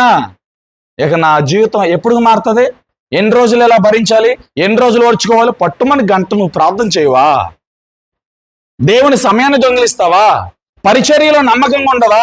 నువ్వు చేసే పరిచర్యలో సనుగుళ్ళు గొనుగుళ్ళు ఎందుకు? వంట పరిచర్య శనిగవాళ్ళు గొనుగులు మానేసే, నేను పెట్టుకుంటా. శనిగవాళ్ళు గొనిగవాళ్ళు పరిచర్య చేయకండి. నీళ్ళు తెచ్చుకోవడం బాధకుంటే మానేయండి. అమ్మో నీళ్ళు తెచ్చుకోవాలి, సరుకులు తెచ్చుకోవాలి, మీకు అప్పగించా, చేయగలిగితే ఆసక్తితో చేయండి, బాధతో చేయొద్దు. బాధతో చేస్తే డబ్బులు పోయే, శాపం వచ్చాయి. ఎవడో పొలం అమ్మన్నాడు, ఎవడో అపోస్తలుకి ఆలగాడు పెట్టమన్నాడు. అపోస్తలు గారు లేదా అధ్యాయంలోకి వెళ్ళిపోయి చదువుకోండి ఇంటికి వెళ్ళినాక. ఏమయ్యా అన్నయ్య, హల్లెలూయ, ఎవడమ్మన్నా నేను పొలాన్ని? పేతురు చెప్పాడంటే అందరూ అమ్మేసి అపోస్తలుకి ఆలగాడు పెడతాంటే ఈడు కూడా వెళ్ళి అమ్మేసి, హల్లెలూయ, కొంత ఇంట్లో దాచేసుకుని అపోస్తలుకి ఆలగాడు పెట్టాడు. పరిశుద్ధాత్మ పూర్ణుడైన పేతురు చెప్తున్నాడు, నువ్వు ఇదే నమ్మింది, ఇంకేం దాచుకోలేదా? అడిగినాడు కదా, అంతమందిని అడగలేదు, నిన్ను అడిగాడని అర్థం ఏంటి? దేవుడు ఏదో ఇంటి ఇచ్చాడు, నన్ను చూశాడు. గెహజీ, ఆకాన్ వీళ్ళందరూ ఉన్నారు కదా నీ సీరియల్లో, వాళ్ళ జాబితాలోకి నేను వెళ్ళాను. ఇస్కరేతు యోధ నాకంటే ముందున్నాడు, హల్లెలూయ. ఇస్కరేతు యోధాను మర్చిపోయాడు, ఆకాను మర్చిపోయాడు, హల్లెలూయ. గెహజీని మర్చిపోయాడు, యెహోషాపాతును మర్చిపోయాడు. ఇలాంటి వాళ్ళందరూ ఉన్నారు జాబితాలో, వీళ్ళందరూ గుర్తు చేసుకోలేదు. పరిశుద్ధ గ్రంథం ఎంత మంచి గ్రంథం అంటే, ఎంత గొప్ప గ్రంథం అంటే, ప్రపంచంలోనే దీనికి మొదటి నెంబర్ 1 స్థానం ఎందుకు ఉందంటే, దీనిలో పక్షపాతం లేదండి. దేవుడు ఎంత మంచోడు అంటే చెప్పనా? అబ్రహాం కావచ్చు, దావీదు కావచ్చు, ప్లస్లో రాయించాడు, మైనస్లో రాయించాడు. మనందరికీ దృష్టాంతరముగా, హల్లెలూయా, మనకి బుద్ధి కలగడానికి వాళ్ళు చేసిన మంచి రాయించాడు, చెడు రాయించాడు. వాళ్ళు చేసిన మంచి మీరు కూడా చేయండి, వాళ్ళు చేసిన చెడు మీరు చేయొద్దు. వాళ్ళు మంచిగా జీవించి మంచి ఫలాన్ని పొందారు, చెడు చేసిన వాళ్ళు ఇలా అయిపోయారని దృష్టాంతరముగా మనకి బుద్ధి కలగడానికి, హల్లెలూయా, ప్లస్లో మైనస్లో కూడా దేవుడు రాయించేశాడు. కొన్ని గ్రంథాల్లో ప్లస్లే ఉంటాయి, మైనస్లు రాయి, చీకటి కోణాలు రాయు. కానీ పరిశుద్ధ గ్రంథం ప్రపంచంలోనే అతి పరిశుద్ధమైన గ్రంథం అని ఎందుకు చెప్తానంటే, దేవుడు పక్షపాత లేకుండా ప్రతి జీవితంలో జరిగిన కథను జరిగినట్టుగా రాయించేశాడు. కొంతమంది మతోన్మాదులు దేవునిలో వంకలు దొరక భక్తుల్లో వంకలు ఎతుకుతారు. భక్తుల్లో వంకలు ఎందుకయ్యా? వాళ్ళు మనుషులే కదా, వాళ్ళు బలహీనలే కదా. దేవుళ్ళో వంకలు అంటే చూపించు. ఈ రోజుకి యేసు ప్రభువులు తప్పు మోపినాడు అవడం లేడు, మోపి ప్రూవ్ చేసినాడు అవడం లేడు, హల్లెలూయా. యేసు పెళ్ళైందని, పిల్లలు పుట్టారని కాశ్మీర్ పారిపోయాడు, అక్కడ కొంతకాలం ఉన్నాడని, అక్కడ చచ్చిపోయాడని చాలా వదంతులు ఉన్నాయి, చాలా పుస్తకాలు ఉన్నాయి. యేసు ప్రభు మీద, ఆయన పరిశుద్ధ క్యారెక్టర్ మీద, ఆయన సేవ మీద ఎన్నో పుస్తకాలు రాయబడ్డాయి తెలుసా? పుస్తకాలు రాసిన వాళ్ళందరూ కోటీశ్వరులు అయిపోయారు, లక్షాధికారులు అయిపోయారు. తర్వాత ప్రపంచంలోనే ఒక ఉన్నతమైన సెలబ్రిటీ ఆ స్టాటసీలోకి వెళ్ళిపోయారు, అంటే ఐడెంటిఫై చేసే వ్యక్తిత్వంలోకి వెళ్ళిపోయారు వాళ్ళు, హల్లెలూయా. యేసు ప్రభువును వాడుకొని ఆయన మీద బురద జల్లేసి, కానీ ఇంతవరకు నిరూపణ జరగల. ఇది వాస్తవము, ఇది సత్యమని నిరూపణ జరగల కారణము యేసు ప్రభు సత్యదేవుడు, హల్లెలూయా. నేను నిన్న మోపేత సరిపోద్దండి, కోర్టు ఒప్పుకుంటుందా? దాన్ని ప్రూవ్ చేయి, దాని సాక్ష్యం ఏంటి, ఎవిడెన్స్ ఏంటి అని అడుగుద్ది, హల్లెలూయా. రాబోయే రోజుల్లో యేసు ప్రభు న్యాయ తీర్పులో కూర్చుని, రారా నా మీద పుస్తకం రాసావు కదరా, ఏదో ప్రూవ్ చేయరా అంటాడు. ఏం చేస్తాడు? దిక్కులు చూస్తాడు, అప్పుడు సాగిలు పడతాడు. ఈలోపు దోత వచ్చి లాక్కిపోద్ది. గ్రాఫిక్స్లో చూస్తారుగా, అలాగే ఉంటుంది ఇంచుమించుగా. బైబిల్ని ఆధారం చేసుకుని వాళ్ళు గ్రాఫిక్స్ క్రియేట్ చేశారు కాబట్టి దోత వచ్చి లాక్కెళ్ళిపోద్ది, ఆడు పడిపోతున్నారు. హల్లెలూయా. ఆ గ్రాఫిక్స్కి చాలా దగ్గరగానే ఉంటుంది పాతాళం కూడా. అంతకంటే చాలా ఘోరంగా ఉంటుంది, అంతకంటే చాలా భయంకరంగా ఉంటుంది. Passion of the Christ movie కూడా మనం చూసాం. యేసు ప్రభువుని కొడతా ఉంటే ఆ యేసు ప్రభు క్యారెక్టర్లో ఉన్న వ్యక్తిని కూడా తోళ్ళు ఊడొచ్చేస్తుంది, చూడలేకపోతాం. అంతకంటే కొన్ని వందల వేల రెట్లు క్షోభ యేసు ప్రభు అనుభవించాం. హల్లెలూయా. ప్యాషన్ ఆఫ్ ది క్రైస్ట్ సరిగ్గా మనసు పెట్టి చూస్తే ఏడుపు వచ్చేద్ది. రియాలిటీగా యేసు ప్రభు అంతకంటే ఘోరమైన క్షోభని అనుభవించాడు. హల్లెలూయా. మనం చూసే గ్రాఫిక్స్ హెల్ గురించి, నరకాల గురించి చాలా గ్రాఫిక్స్ వస్తాయి. అన్ని కూడా ఇంచుమించు పరలోకానికి నరకానికి మనం చూసే గ్రాఫిక్స్ దగ్గరగానే ఉంటాయి, కానీ అంతకంటే ఘోరంగా ఉంటాయి, అంతకంటే భయంకరంగా ఉంటాయి. పరలోకాన్ని చూపిస్తారు, మనం చూస్తే వావ్ ఎంత బాగుంది అనుకుంటే అంతకంటే సుందరంగా పరలోకం ఉంటుంది. హల్లెలూయా. గ్రాఫిక్స్ చూసి బాబు అంత భయంకరంగా ఉన్న నరకం అనుకుంటే అంతకంటే కొన్ని కోట్ల రెట్లు భయంకరంగా ఉంటుంది నరకం. కాబట్టి యేసు ప్రభు చెప్పాడు, ఆయన నోట్ల నుంచి వచ్చిన మాట, కింద మంట ఉంది, అగ్ని ఉంది, అగ్ని ఆరదు, పురుగు చావదు, దాని నుండి మీరు తప్పించబడ. హల్లెలూయా. ప్రైజ్ లార్డ్ చెప్పండి, గడుగు చెప్పండి. దేవుడు మనకు తోడి ఉన్నాడని నమ్మాలి. యోబు ఇదే నమ్ముతున్నాడు. హల్లెలూయా. నేను దిగంబడుగా వచ్చాను, దిగంబడుగా పోతాను. మధ్యలో ఉన్నవన్నీ దేవుడిచ్చింది, దేవుడు తీసుకున్నాడు. ఇంకేంటి? అస్సలు సింపుల్గా తేల్చి పడేశాడు ఆయన. ఇది ఆయన అనుకున్నాడు. అంటే అక్కడ ఆ విశ్వాసానికి ధైర్యాన్ని పుట్టించిందని ఇక్కడ మనం అర్థం చేసుకున్నాం. రెండోదిగా ఆయన నిరీక్షణ. నిరీక్షణ ఎలా వచ్చింది? తన సత్ప్రవర్తన బట్టి నిరీక్షణ. హల్లెలూయా. యోబు పోగొట్టుకున్నవన్నీ రెండంతలుగా పొందుకున్నాడు. హల్లెలూయా. పోగొట్టుకున్న వైభవాన్ని అంతా కూడా మరలా రెండంతల వైభవంతో, రెండంతల ఆశీర్వాదంతో నింపబడ్డాడు యోబు. ఆమేన్. చూసారా ఎంత గొప్ప నిరీక్షణ. హల్లెలూయా. యోబే ఆ మాట రాశాడు, నీ విశ్వాసం నీకు ధైర్యాన్ని పుట్టింపదా? Question mark. నీ సత్ప్రవర్తన నీకు నిరీక్షణను తీసుకురాదా? Question mark. ప్రశ్నిస్తున్నాడు యోబు. హల్లెలూయా. ప్రైజ్ లార్డ్ చెప్పండి. హల్లెలూయా. నెహెమ్యా కూడా ప్రాకారాలు పడిపోయినప్పుడు, ప్రాకారాలు కూలిపోయినప్పుడు, రాజు దగ్గర గిన్నెన్నిచ్చే పరిస్థితులు ఉన్నప్పుడు నెహెమ్యా చాలా విచారంగా ఉంటాడు, చాలా బాధగా ఉంటాడు. రాజు నెహెమ్యాని గమనించి, ఏందయ్యా నీ బాధ? హల్లెలూయా. అయ్యా, నా పట్టణము ప్రాకారం లేని పట్టణంగా మారిపోయింది, నా పట్టణం పాడైపోయింది. దేవుని పట్టణం అది, దేవుని ప్రాకారాలు పాడైపోయింది. అక్కడ కట్టడానికి పరిస్థితులు సానుకూలంగా లేవయ్యా. హల్లెలూయా. రాజు చేత దయపోంది, రాజు దగ్గర కొంత మెటీరియల్ తీసుకుని వెళ్ళి ప్రాకారాలు కడతాడు అక్కడ. హల్లెలూయా. ప్రాకారాలు కట్టేటప్పుడు చాలా ఆటంకాలు వస్తాయి, చాలా వ్యతిరేకలు వస్తాయి, చాలా భయభ్రాంతులకు గురవుతాడు. మీరు చూసుకోండి నెహెమ్యా గ్రంథము, అందరూ కూడా తెరవండి పరిశుద్ధ గ్రంథం. నెహెమ్యా గ్రంథం 6వ అధ్యాయము రాసుకోండి. 1 నుంచి 13 వచనాలు, 14వ వచనం, 16వ వచనం. హల్లెలూయా. హల్లెలూయా. మీరింటికల్లా చదువుకోండి ఆ మాటలు. నెహెమ్యా గ్రంథంలో 6వ అధ్యాయము 1 నుంచి 13 వచనాలు, 14 వచనం, 16 వచనం. 1 నుంచి 16 వచనాలు మీరు ఇంటికల్లా చదువుకోండి. ఎంతమంది నెహెమ్యాని భయపెడతారు, ఉత్తరాలు రాస్తారు, రాజులు ఎంటర్ అయిపోతారు, అక్కడ ఉన్న కొంతమంది తెగల మనుషులు ఎంటర్ అయిపోతారు. కొన్ని తెగల మనుషులు, రాజులు అందరూ ఎంటర్ అయిపోయి రాసి లేఖలు రాసి చాలా ఆటంకాలు కలిగించి చాలా భయభ్రాంతులకు గురి చేస్తే నెహెమ్యా ప్రార్థనలో ఉండి దేవుని చెప్పినట్లుగా ప్రాకారాలు కట్టడానికి ధైర్యం తెచ్చుకుని నిలబడతాడండి. హల్లెలూయా. 16వ వచనం ఒక్క మాట చదువుతారా? ఒక్క మాట చదవండి. 16వ వచనం, నెహెమ్యా గ్రంథము 6వ అధ్యాయము 16వ వచనం. అయితే మా శత్రువులు సంగతి వినప్పుడు, మా చుట్టూ అన్యజనులు అందరూ జరిగిన పనిని చూచినప్పుడు వారు బహు అధైర్యపడరి. ఎలాగనగా ఈ పని మా దేవుని వల్ల జరిగినదని వారు తెలుసుకునేది. హల్లెలూయా. 14వ వచనం చదవండి ఒకసారి. నా దేవా వారి క్రియలను బట్టి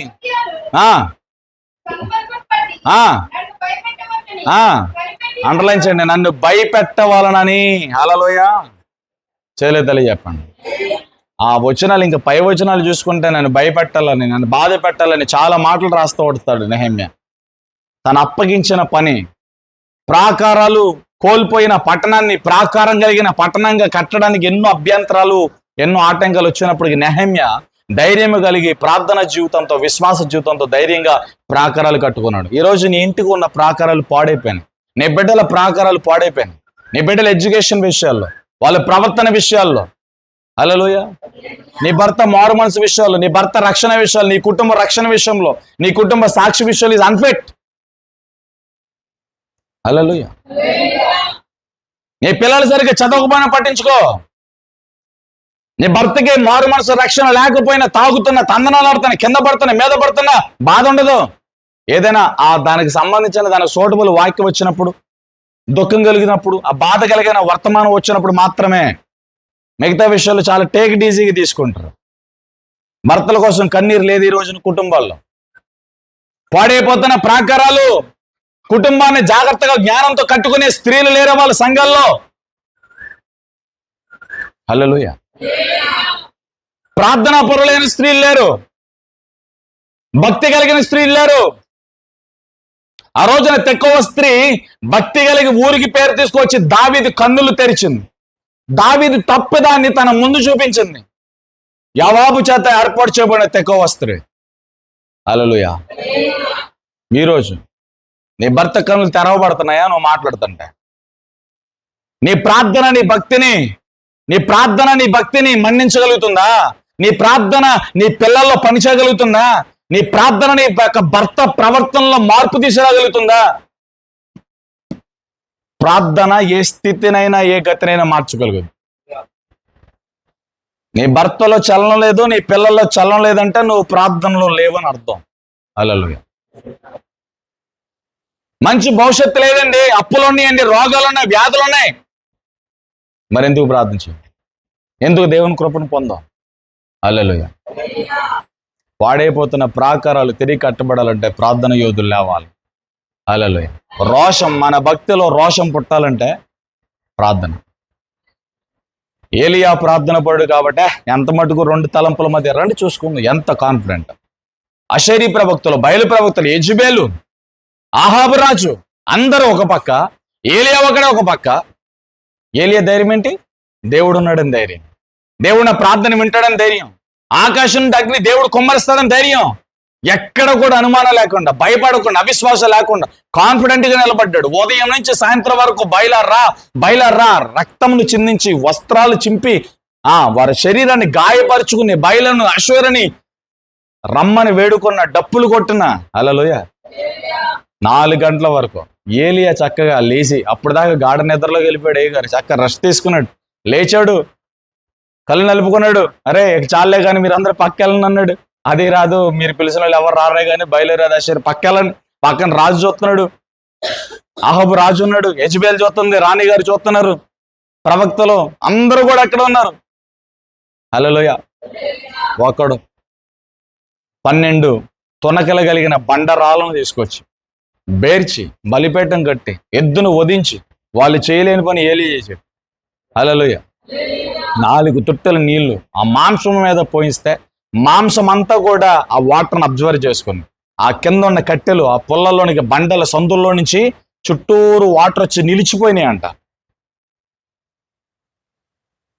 పచ్చి మాంసం కావటమే కష్టం, మరలా నీరు లాగిన మాంసం ఎలా కారుతుంది?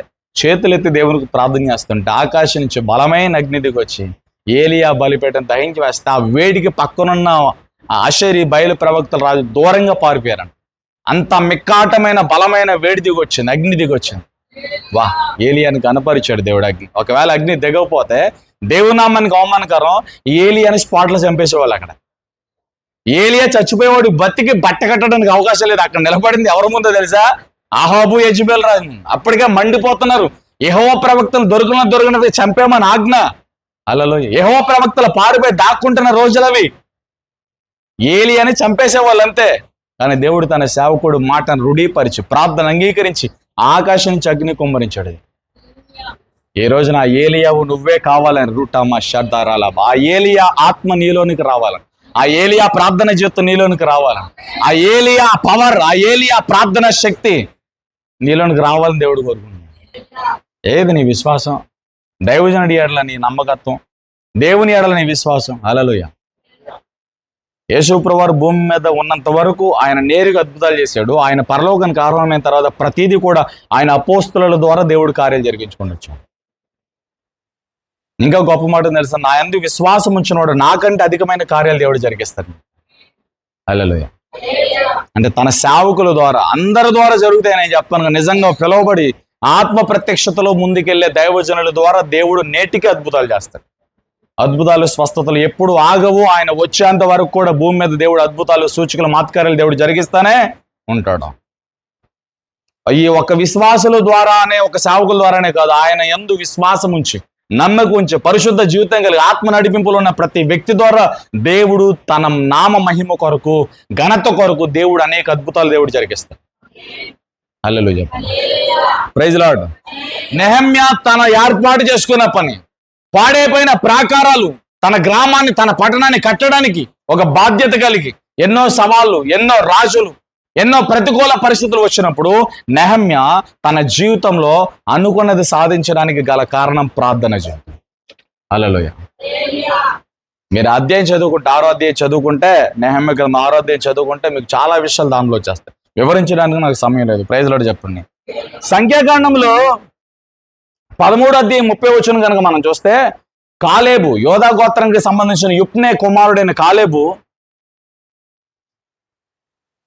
పాలు తేనె ప్రవహించే కనాన్ని వేగి చూడడానికి వెళ్ళినప్పుడు 12 గోత్రాల నుంచి 12 ప్రధాన వ్యక్తులను మోషే పంపిస్తాడు. కనానీల్ని, అమోనీల్ని, అమోరీల్ని, అక్కడున్న సకల జనులను, అక్కడున్న సకల తెగల ప్రజలను చూసి, ఈ 12 గోత్రాల్లో ఉన్న 10 మంది గోత్రాల వారు ఏమంటారంటే, మేము మిడతల వల్లే ఉన్నాం, బలహీనులుగా ఉన్నాము, వాళ్ళని జయించలేము, వాళ్ళు మనకంటే బలవంతులు, ఆజానుభావులు, దేహబలం కలిగిన వారు అని చెప్పారు. హల్లెలూయా. ఆ సమయంలో మోషే దగ్గరకు వచ్చి యోధా గోత్రములో ఉన్న యుప్నే కుమారుడైన కాలేబు ఏమంటాడు తెలుసా? అయ్యా, దేవుడు మనకు తోడై ఉన్నాడు, నిజంగా ఖచ్చితంగా ఆ ప్రాంతాన్ని, ఆ పట్టణాన్ని దేవుడు మనకు అప్పగిస్తాడు, అక్కడ మనం జెండా పాతుతో దేవుడు జయమిస్తాడు. కాలేబు చెప్పాడు ఫస్ట్. కాలేబు తర్వాత యెహోషువ కనపడతాడు. హల్లెలూయా. ఎందుకు వచ్చింది కాలేబుకి ధైర్యం? 12 గోత్రాలు 10 గోత్రాలు ఫెయిల్యూర్ అయినాయి, 2 గోత్రాలే. హల్లెలూయా. కాలేబు అంటున్నాడు, లేదు దైవజనుడా, మనం ఖచ్చితంగా జయిస్తాం, దేవుడు మనకు జయమిస్తాడు, దేవుడు మనకు తోడే ఉన్నాడు, దేవుడు మనకు తోడే ఉన్నాడు, ఖచ్చితంగా జయం ఉంటుంది. హల్లెలూయా. ఆపోజిట్లు మాట్లాడాలి, నెగిటివ్గా మాట్లాడాలి. కాలేబుకి ధైర్యం ఎక్కడది? కాలేబు భక్తి కాలేబుకి ధైర్యాన్ని పుట్టించి, కాలేబు విశ్వాసం ఎదురుగా ఉన్న కనానీల్ని, అమోనీల్ని, వీళ్ళందరిని చూసి ధైర్యం వచ్చేటట్టుగా చేసిన, కానీ వాళ్ళకి భయపడేటట్లుగా చేయలే. హల్లెలూయా. ఈరోజు నీ అప్పు, నీ రోగము, నీ వ్యాధి, నీ సమస్య ఏదుందో అది నిన్ను కలవరపరచకూడదు.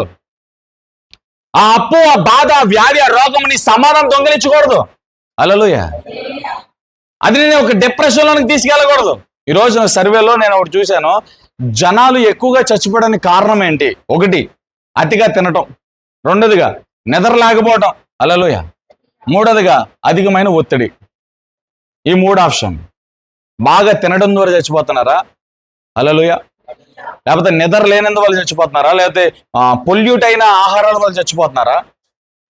ఒత్తిడి వల్ల చచ్చిపోతున్నారా? అంటే ఏదొస్తుందబ్బా అని చెప్పి నేను చూస్తే ఒత్తిడి ఆప్షన్ సిలో ఉంది. ఒత్తిడి మీద గ్రీన్ టిక్ వచ్చింది. హల్లెలూయా. అంటే ఒక మనిషి ఒత్తిడి మూలంగా ఆయుష్ తగ్గిపోతుందంట. ఒక మనిషి ఒత్తిడి మూలంగా గుండె కొట్టుకోవాల్సిన దానికంటే వేగం కొట్టేసుకుంటుందంట. ఒక మనిషి ఒత్తిడి మూలంగా జుట్టు మొత్తం ఊడిపోతుందంట. ఒక మనిషి ఒత్తిడి మూలంగా తనలో ఉన్న తన చర్మం, ఆ స్కిన్ అంతా ముడతలు పడిపోతుందంట. హల్లెలూయా.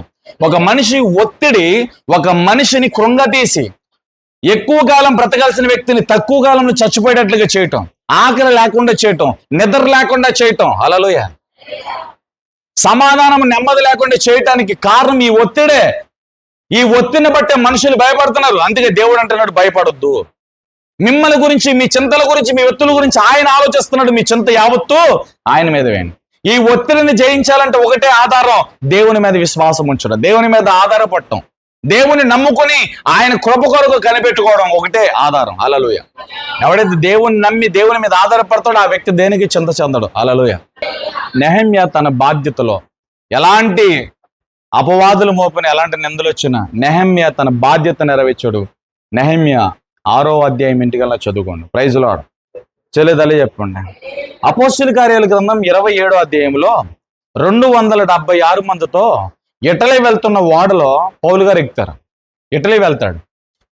మార్గం మధ్యలో పౌలు గారి దగ్గరికి దేవుని దూత వచ్చి, పౌలు, ఈ ఓడ పగిలిపోబోతుంది, వీళ్ళందరూ చచ్చిపోరు, వాళ్ళందరికీ కూడా ధైర్యం కలిగినట్లుగా నువ్వు వాళ్ళకి సువార్త ప్రకటించు అన్నారు. దాంట్లో 276 మంది ఖైదీలు ఉన్నారు. హల్లెలూయా. దాంట్లోనే పౌలు గారు కూడా ఉన్నారు.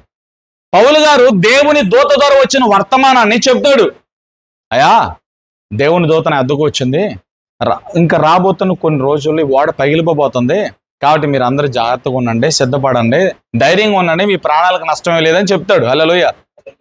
ఆయన మాట ఎవరు వినరు, ఆయన మాట ఎవరు వినరు. కొన్ని రోజులకి కథలా చెప్తున్నా, కొన్ని రోజులకి బలమైన గాలి వస్తుంది, తుఫాన్ స్టార్ట్ అవుద్ది. ఆయన చెప్పినట్లుగానే వాతావరణం అంతా కూడా విపరీతమైన గందరగోళంగా మారిపోతుంది. వారి ప్రాణాలు వారు రక్షించుకోవడానికి వారి వస్తువులు కింద పడేస్తారు, వాడిని బరువు తగ్గించడానికి. హల్లెలూయా. మరలా ఆ టైంలో పౌలు గారు బతిమలాడతారయ్యా, నేను ముందే చెప్పాను కదా, దేవుడు నాతో చెప్పు, నేను ఏ దేవుడిని సేవిస్తున్నానో, ఏ యేసు ప్రభునైతే ప్రకటిస్తున్నానో ఆ దేవుని దూతని అద్దుకు వచ్చి వర్తమానం పంపింది. మీలో ఎవరు నశించరు, మీరు ఎవరు చావరు, మీకు ప్రాణ నష్టం అయితే లేదు, మీరు ధైర్యం తెచ్చుకుని భోజనం చేయండి అని చెప్పి వాళ్ళందరిని కూడా భోజనం పెట్టి వాళ్ళందరినీ ధైర్యంతో నింపాడు. హల్లెలూయా. ఈ మాటలో నేను కథలా చెప్పేస్తాను, టైం లేదు కాబట్టి. చూస్తానంటే ఒకసారి టకటక నాకు చెప్పేస్తారా? అపోస్తుల కార్యాలు 27వ అధ్యాయం 25వ వచనం చూడండి. కాబట్టి అయ్యలారా, ధైర్యము తెచ్చుకున్నది, నాతో దూత చెప్పిన ప్రకారం జరుగునని నేను దేవుణ్ణి నమ్ముచున్నాను. హల్లెలూయా. 38వ వచనం చూడండి ఒకసారి. 34 నుండి 38 చూస్తే, 14 దినముల నుండి మీరేమీ పుచ్చుకొనగా ఉపవాసంతో కనిపెట్టుకుని ఉన్నారు గనక ఆహారము పుచ్చుకొనడానికి మిమ్మల్ని నేను వేడుకొనుచున్నాను. ఇది ప్రాణ రక్షణకు సహాయమగును. మీలో ఎవని తల నుండి ఒక్క వెంట్రుకైనను నశింపదని చెప్పుచున్నాను. ఆహారము పుచ్చుకొనడని అందరినీ బ్రతిమలాడాను. హల్లెలూయా. ఈ మాటలు చెప్పి ఒక రొట్టె పట్టుకుని అందరి ఎదుట దేవునికి కృతజ్ఞతాస్తుతులు చెల్లించి దానిని విరిచి తినసాగాను. హల్లెలూయా. అప్పుడు అందరూ ధైర్యము తెచ్చుకుని ఆహారము పుచ్చుకున్నరి. వాడలో ఉన్న మేమందరము 276 వారు తిని తృప్తి పొందిన తర్వాత గోధుమలను సముద్రములో పారబోసి వాడ తెలియజేసేది. హల్లెలూయా. ఆ వచనం అంతా చదువుకోండి. 276 మంది ఉన్నారు ఈ పడవలో. 276 మందిలో పౌలు గారే ధైర్యంగా ఉన్నారు. వాళ్ళందరూ ఆకలితో ఉంటే పౌలు గారు వాళ్ళు బ్రతిమలాడి ఆహారం పెట్టారు. ఎలా సాధ్యమైంది పౌలుకి ఇది? పౌలు గారిది కూడా ప్రాణమే కదా. వాడు మునిగిపోతే వాళ్ళతో పాటు పౌలు కూడా చచ్చిపోవాలి కదా, వాళ్ళతో పాటు పౌలు కూడా మునిగిపోవాలి కదా. పౌలుకి ఏమన్నా ఈతొచ్చా? పౌలు ఎప్పుడన్నా చేపలు పట్టాడా? పౌలు ఏదన్నా జాలరా? ఇతను విద్యావంతుడు, రోమా పౌరసత్వం కలిగిన వ్యక్తి, ధర్మశాస్త్రం అవలేలాలుగా అప్పచెప్పగలిగిన స్తోమత, సామర్థ్యం, జ్ఞానం ఉన్న నైపుణ్యతుడు. హల్లెలూయా. ఈత కొట్టడం రాదు. సముద్రంలో ఎక్స్పీరియన్స్ తక్కువే పేతురు, ఈ యోహాను, ఈ వీళ్ళతో పోల్చుకుంటే, జాలరులతో పోల్చుకుంటే. హల్లెలూయా. మరి ఎందుకని దేవుడు చెప్పాడు ఈ ఓడ పగిలిపోబోతా ఉంది, ప్రమాదం జరగబోతుంది, వాళ్ళందరినీ ధైర్యపరచు. హల్లెలూయా. అంటే పరిశుద్ధాత్మ దేవుడు చూసారా, జరగబోయే విపత్తు, జరగబోయే ప్రమాదానాన్ని పౌలు గారికి ముందుగానే బయలుపరచు వాళ్ళందరినీ సమాధానకరంగా ధైర్యంతో ఉంచడానికి పౌలు గారిని దేవుడు వాడుకున్నాడు. హల్లెలూయా. 276 మందిలో పౌలు ఒకడు.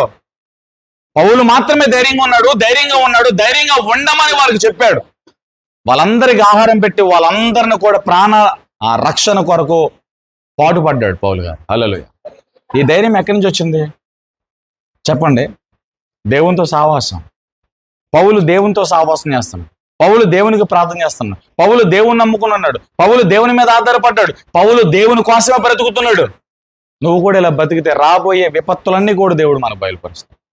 జరగబోయేదాన్ని పరిశుద్ధాత్ముడు ముందుగా మనకు బయలుపరుస్తాడు. హల్లెలూయా. ప్రైజ్ లార్డ్ చెప్పండి. పౌలు జీవితంలో ఇదే జరిగిందండి. హల్లెలూయా. దానియేలు గ్రంథం 3వ అధ్యాయం 16వ వాక్యంలో షడ్రకు, మెషకు, అబేద్నెగో అగ్నిగుండాన్ని చూసి భయపడలా. అదే దానియేలు గ్రంథం 3వ అధ్యాయంలో ఉన్నాయి. హల్లెలూయా. 6వ అధ్యాయం 16వ వచనంలో సింహాల గుహ వచ్చింది. దానియేలు భయపడలా. దానియేలు సింహాల గుహ కంటే దానియేలు యొక్క ధైర్యము దేవుని మీద రోషాన్ని పుట్టించింది. అగ్నిగుండము కంటే దేవుణ్ణి ప్రేమించే ఆ రోషము షడ్రకు, మెషకు, అబేద్నెగోలో పుట్టించింది. హల్లెలూయా. Praise Lord. ఎక్కడి నుంచి వచ్చింది షడ్రకు, మెషకు, అబేద్నెగోకి?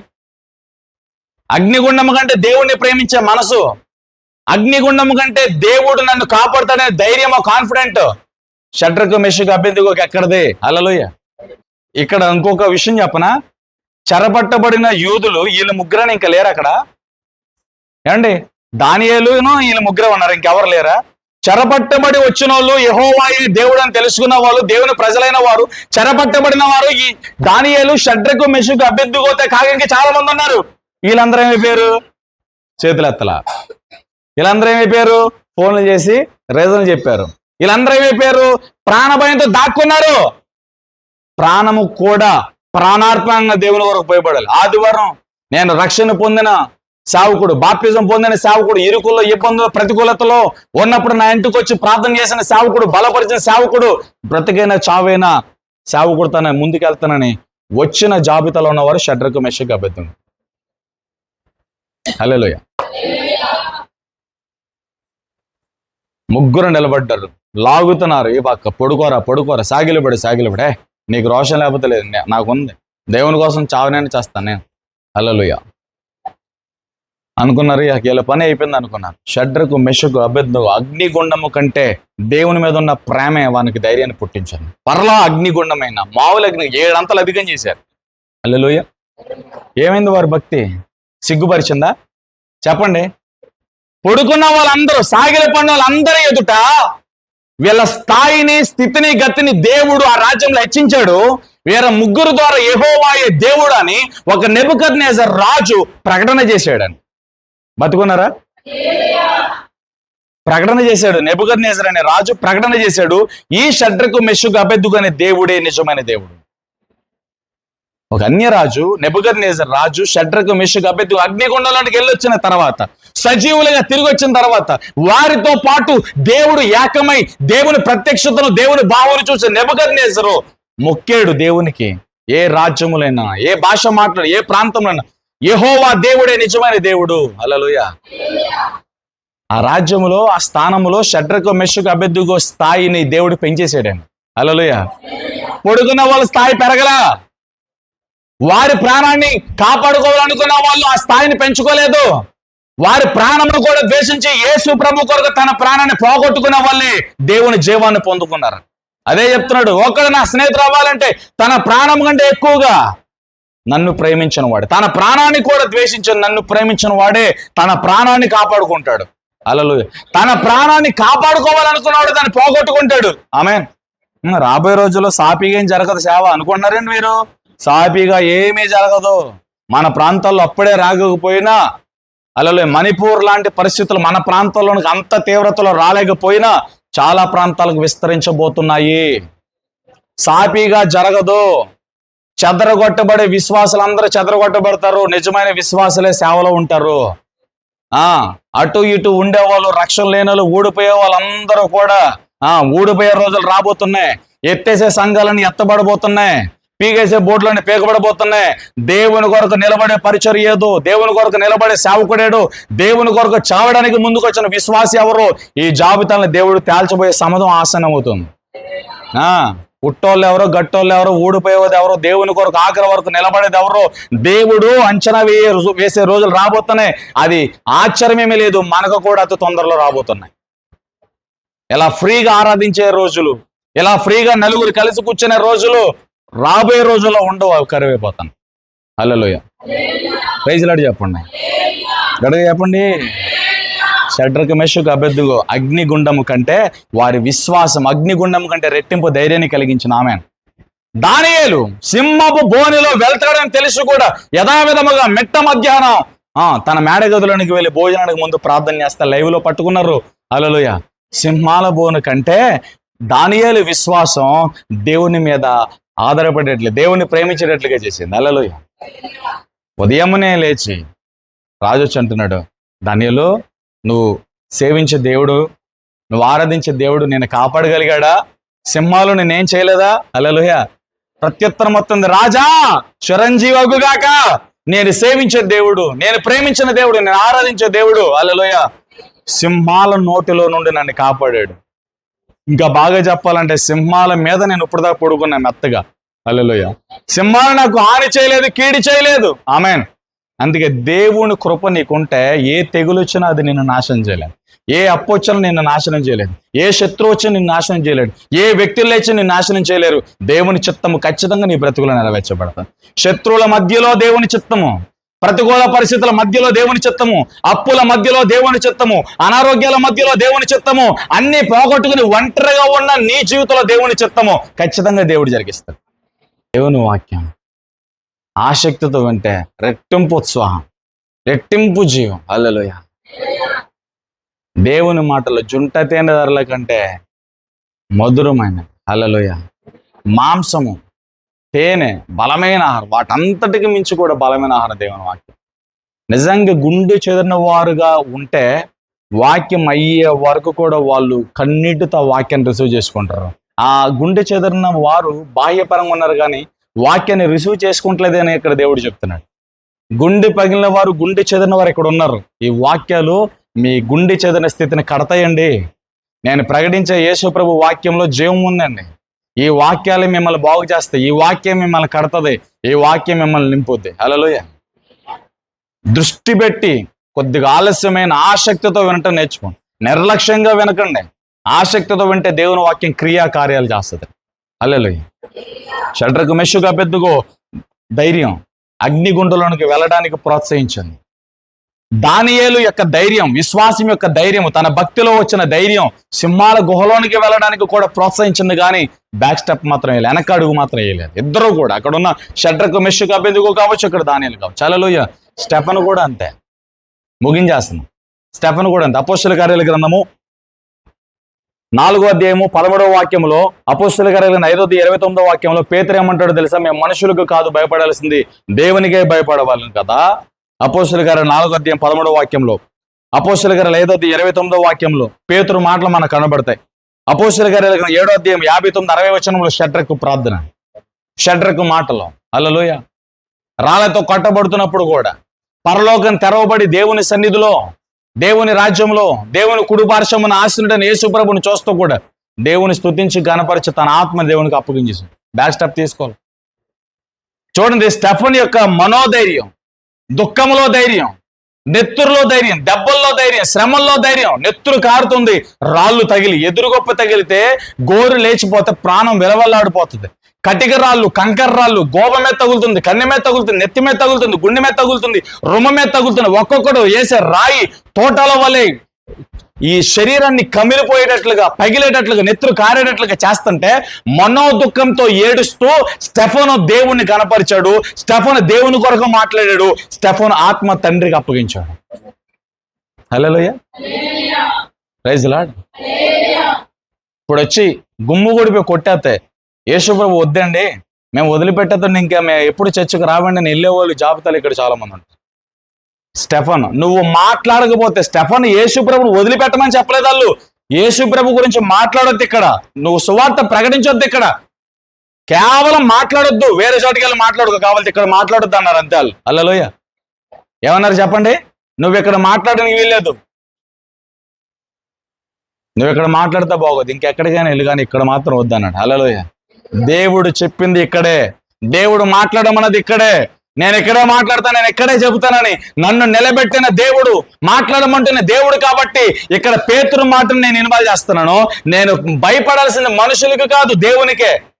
దేవుడు నన్ను ఇక్కడ నిలబెట్టాడు, దేవుడు నన్ను ఇక్కడ ఉండే మాట్లాడమన్నాడు. కాబట్టి నేను ఇక్కడ ఉండే మాట్లాడతా, నేను ఇక్కడే నిలబడతా, మీరేం చేస్తారో చేసుకోండి. హల్లెలూయా. పెచ్చకోపం వచ్చింది వాళ్ళకి. 2 చేతులతో 2 రాళ్ళు పట్టుకుని ఒక్కొక్కడు, ఎంతో చాలా మంది ఉంటారు అక్కడ, ఒక్కొక్కడు ఒక్కొక్క రాయత్త మనిషి అంతా పగిలిపోతుంది శరీరం, పగిలిన చోట నెత్తురు కారిపోతుంది. దెబ్బలు తగులుతున్నప్పుడు తట్టుకోవడం కష్టం కదా అది. హల్లెలూయా. కర్ర దెబ్బలు, రాడ్డు దెబ్బలకు అలలాడిపోయి కొట్టిన 5-10 నిమిషాలకి ఇంతంత లావు వాతలు వచ్చేసినాయి అప్పుడు. హల్లెలూయా. అనుకున్న ఈ స్టెఫను బాబు, అంతమంది మనుషులు రాళ్లతో కొట్టి టకమని తగులుతుంటే రక్తం ఇలా చిందుతూ ఉంటది. హల్లెలూయా. ఎలా ఓర్చుకోగలిగారు? అంత ప్రేమ, యేసుప్రభు అంటే అంత ప్రేమ, దేవుని కోసం అంత ప్రాణార్పణంగా పోయబడ్డారు. సరైన వసతులు లేవు, ఆహారం లేదు, వస్త్రాలు లేవు, ఫెసిలిటీస్ లేవు. వాళ్ళు ఎలా ప్రాణార్పణ పోయబడ్డారు, ఎలా వాడబడ్డారు, ఎలా దేవుని ప్రకటించారు, ఎలా దేవుని కోసం బ్రతికారు. హల్లెలూయా.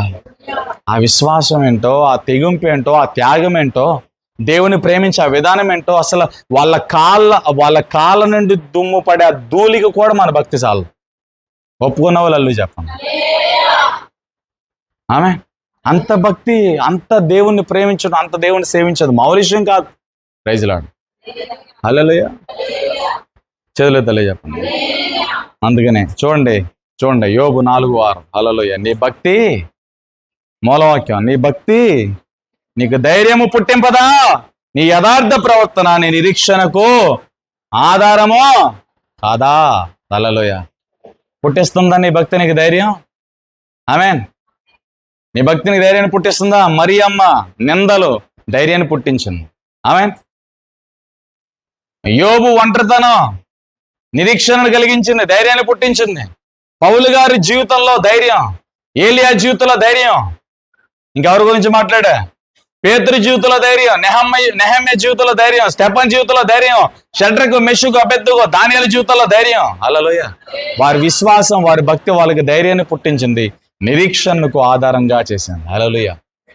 మన జీవితంలో కూడా మన విశ్వాసం ధైర్యాన్ని పుట్టించాలి. మన యథార్థ ప్రవర్తన దేవుని కార్యాలు చూచుటకు నిరీక్షణగా మారిపోవాలి. ఈ వాక్యం మన జీవితంలో పరిశుద్ధాత్మ దేవుడు స్థిరపరిచి ఫలింపు చేయగాక.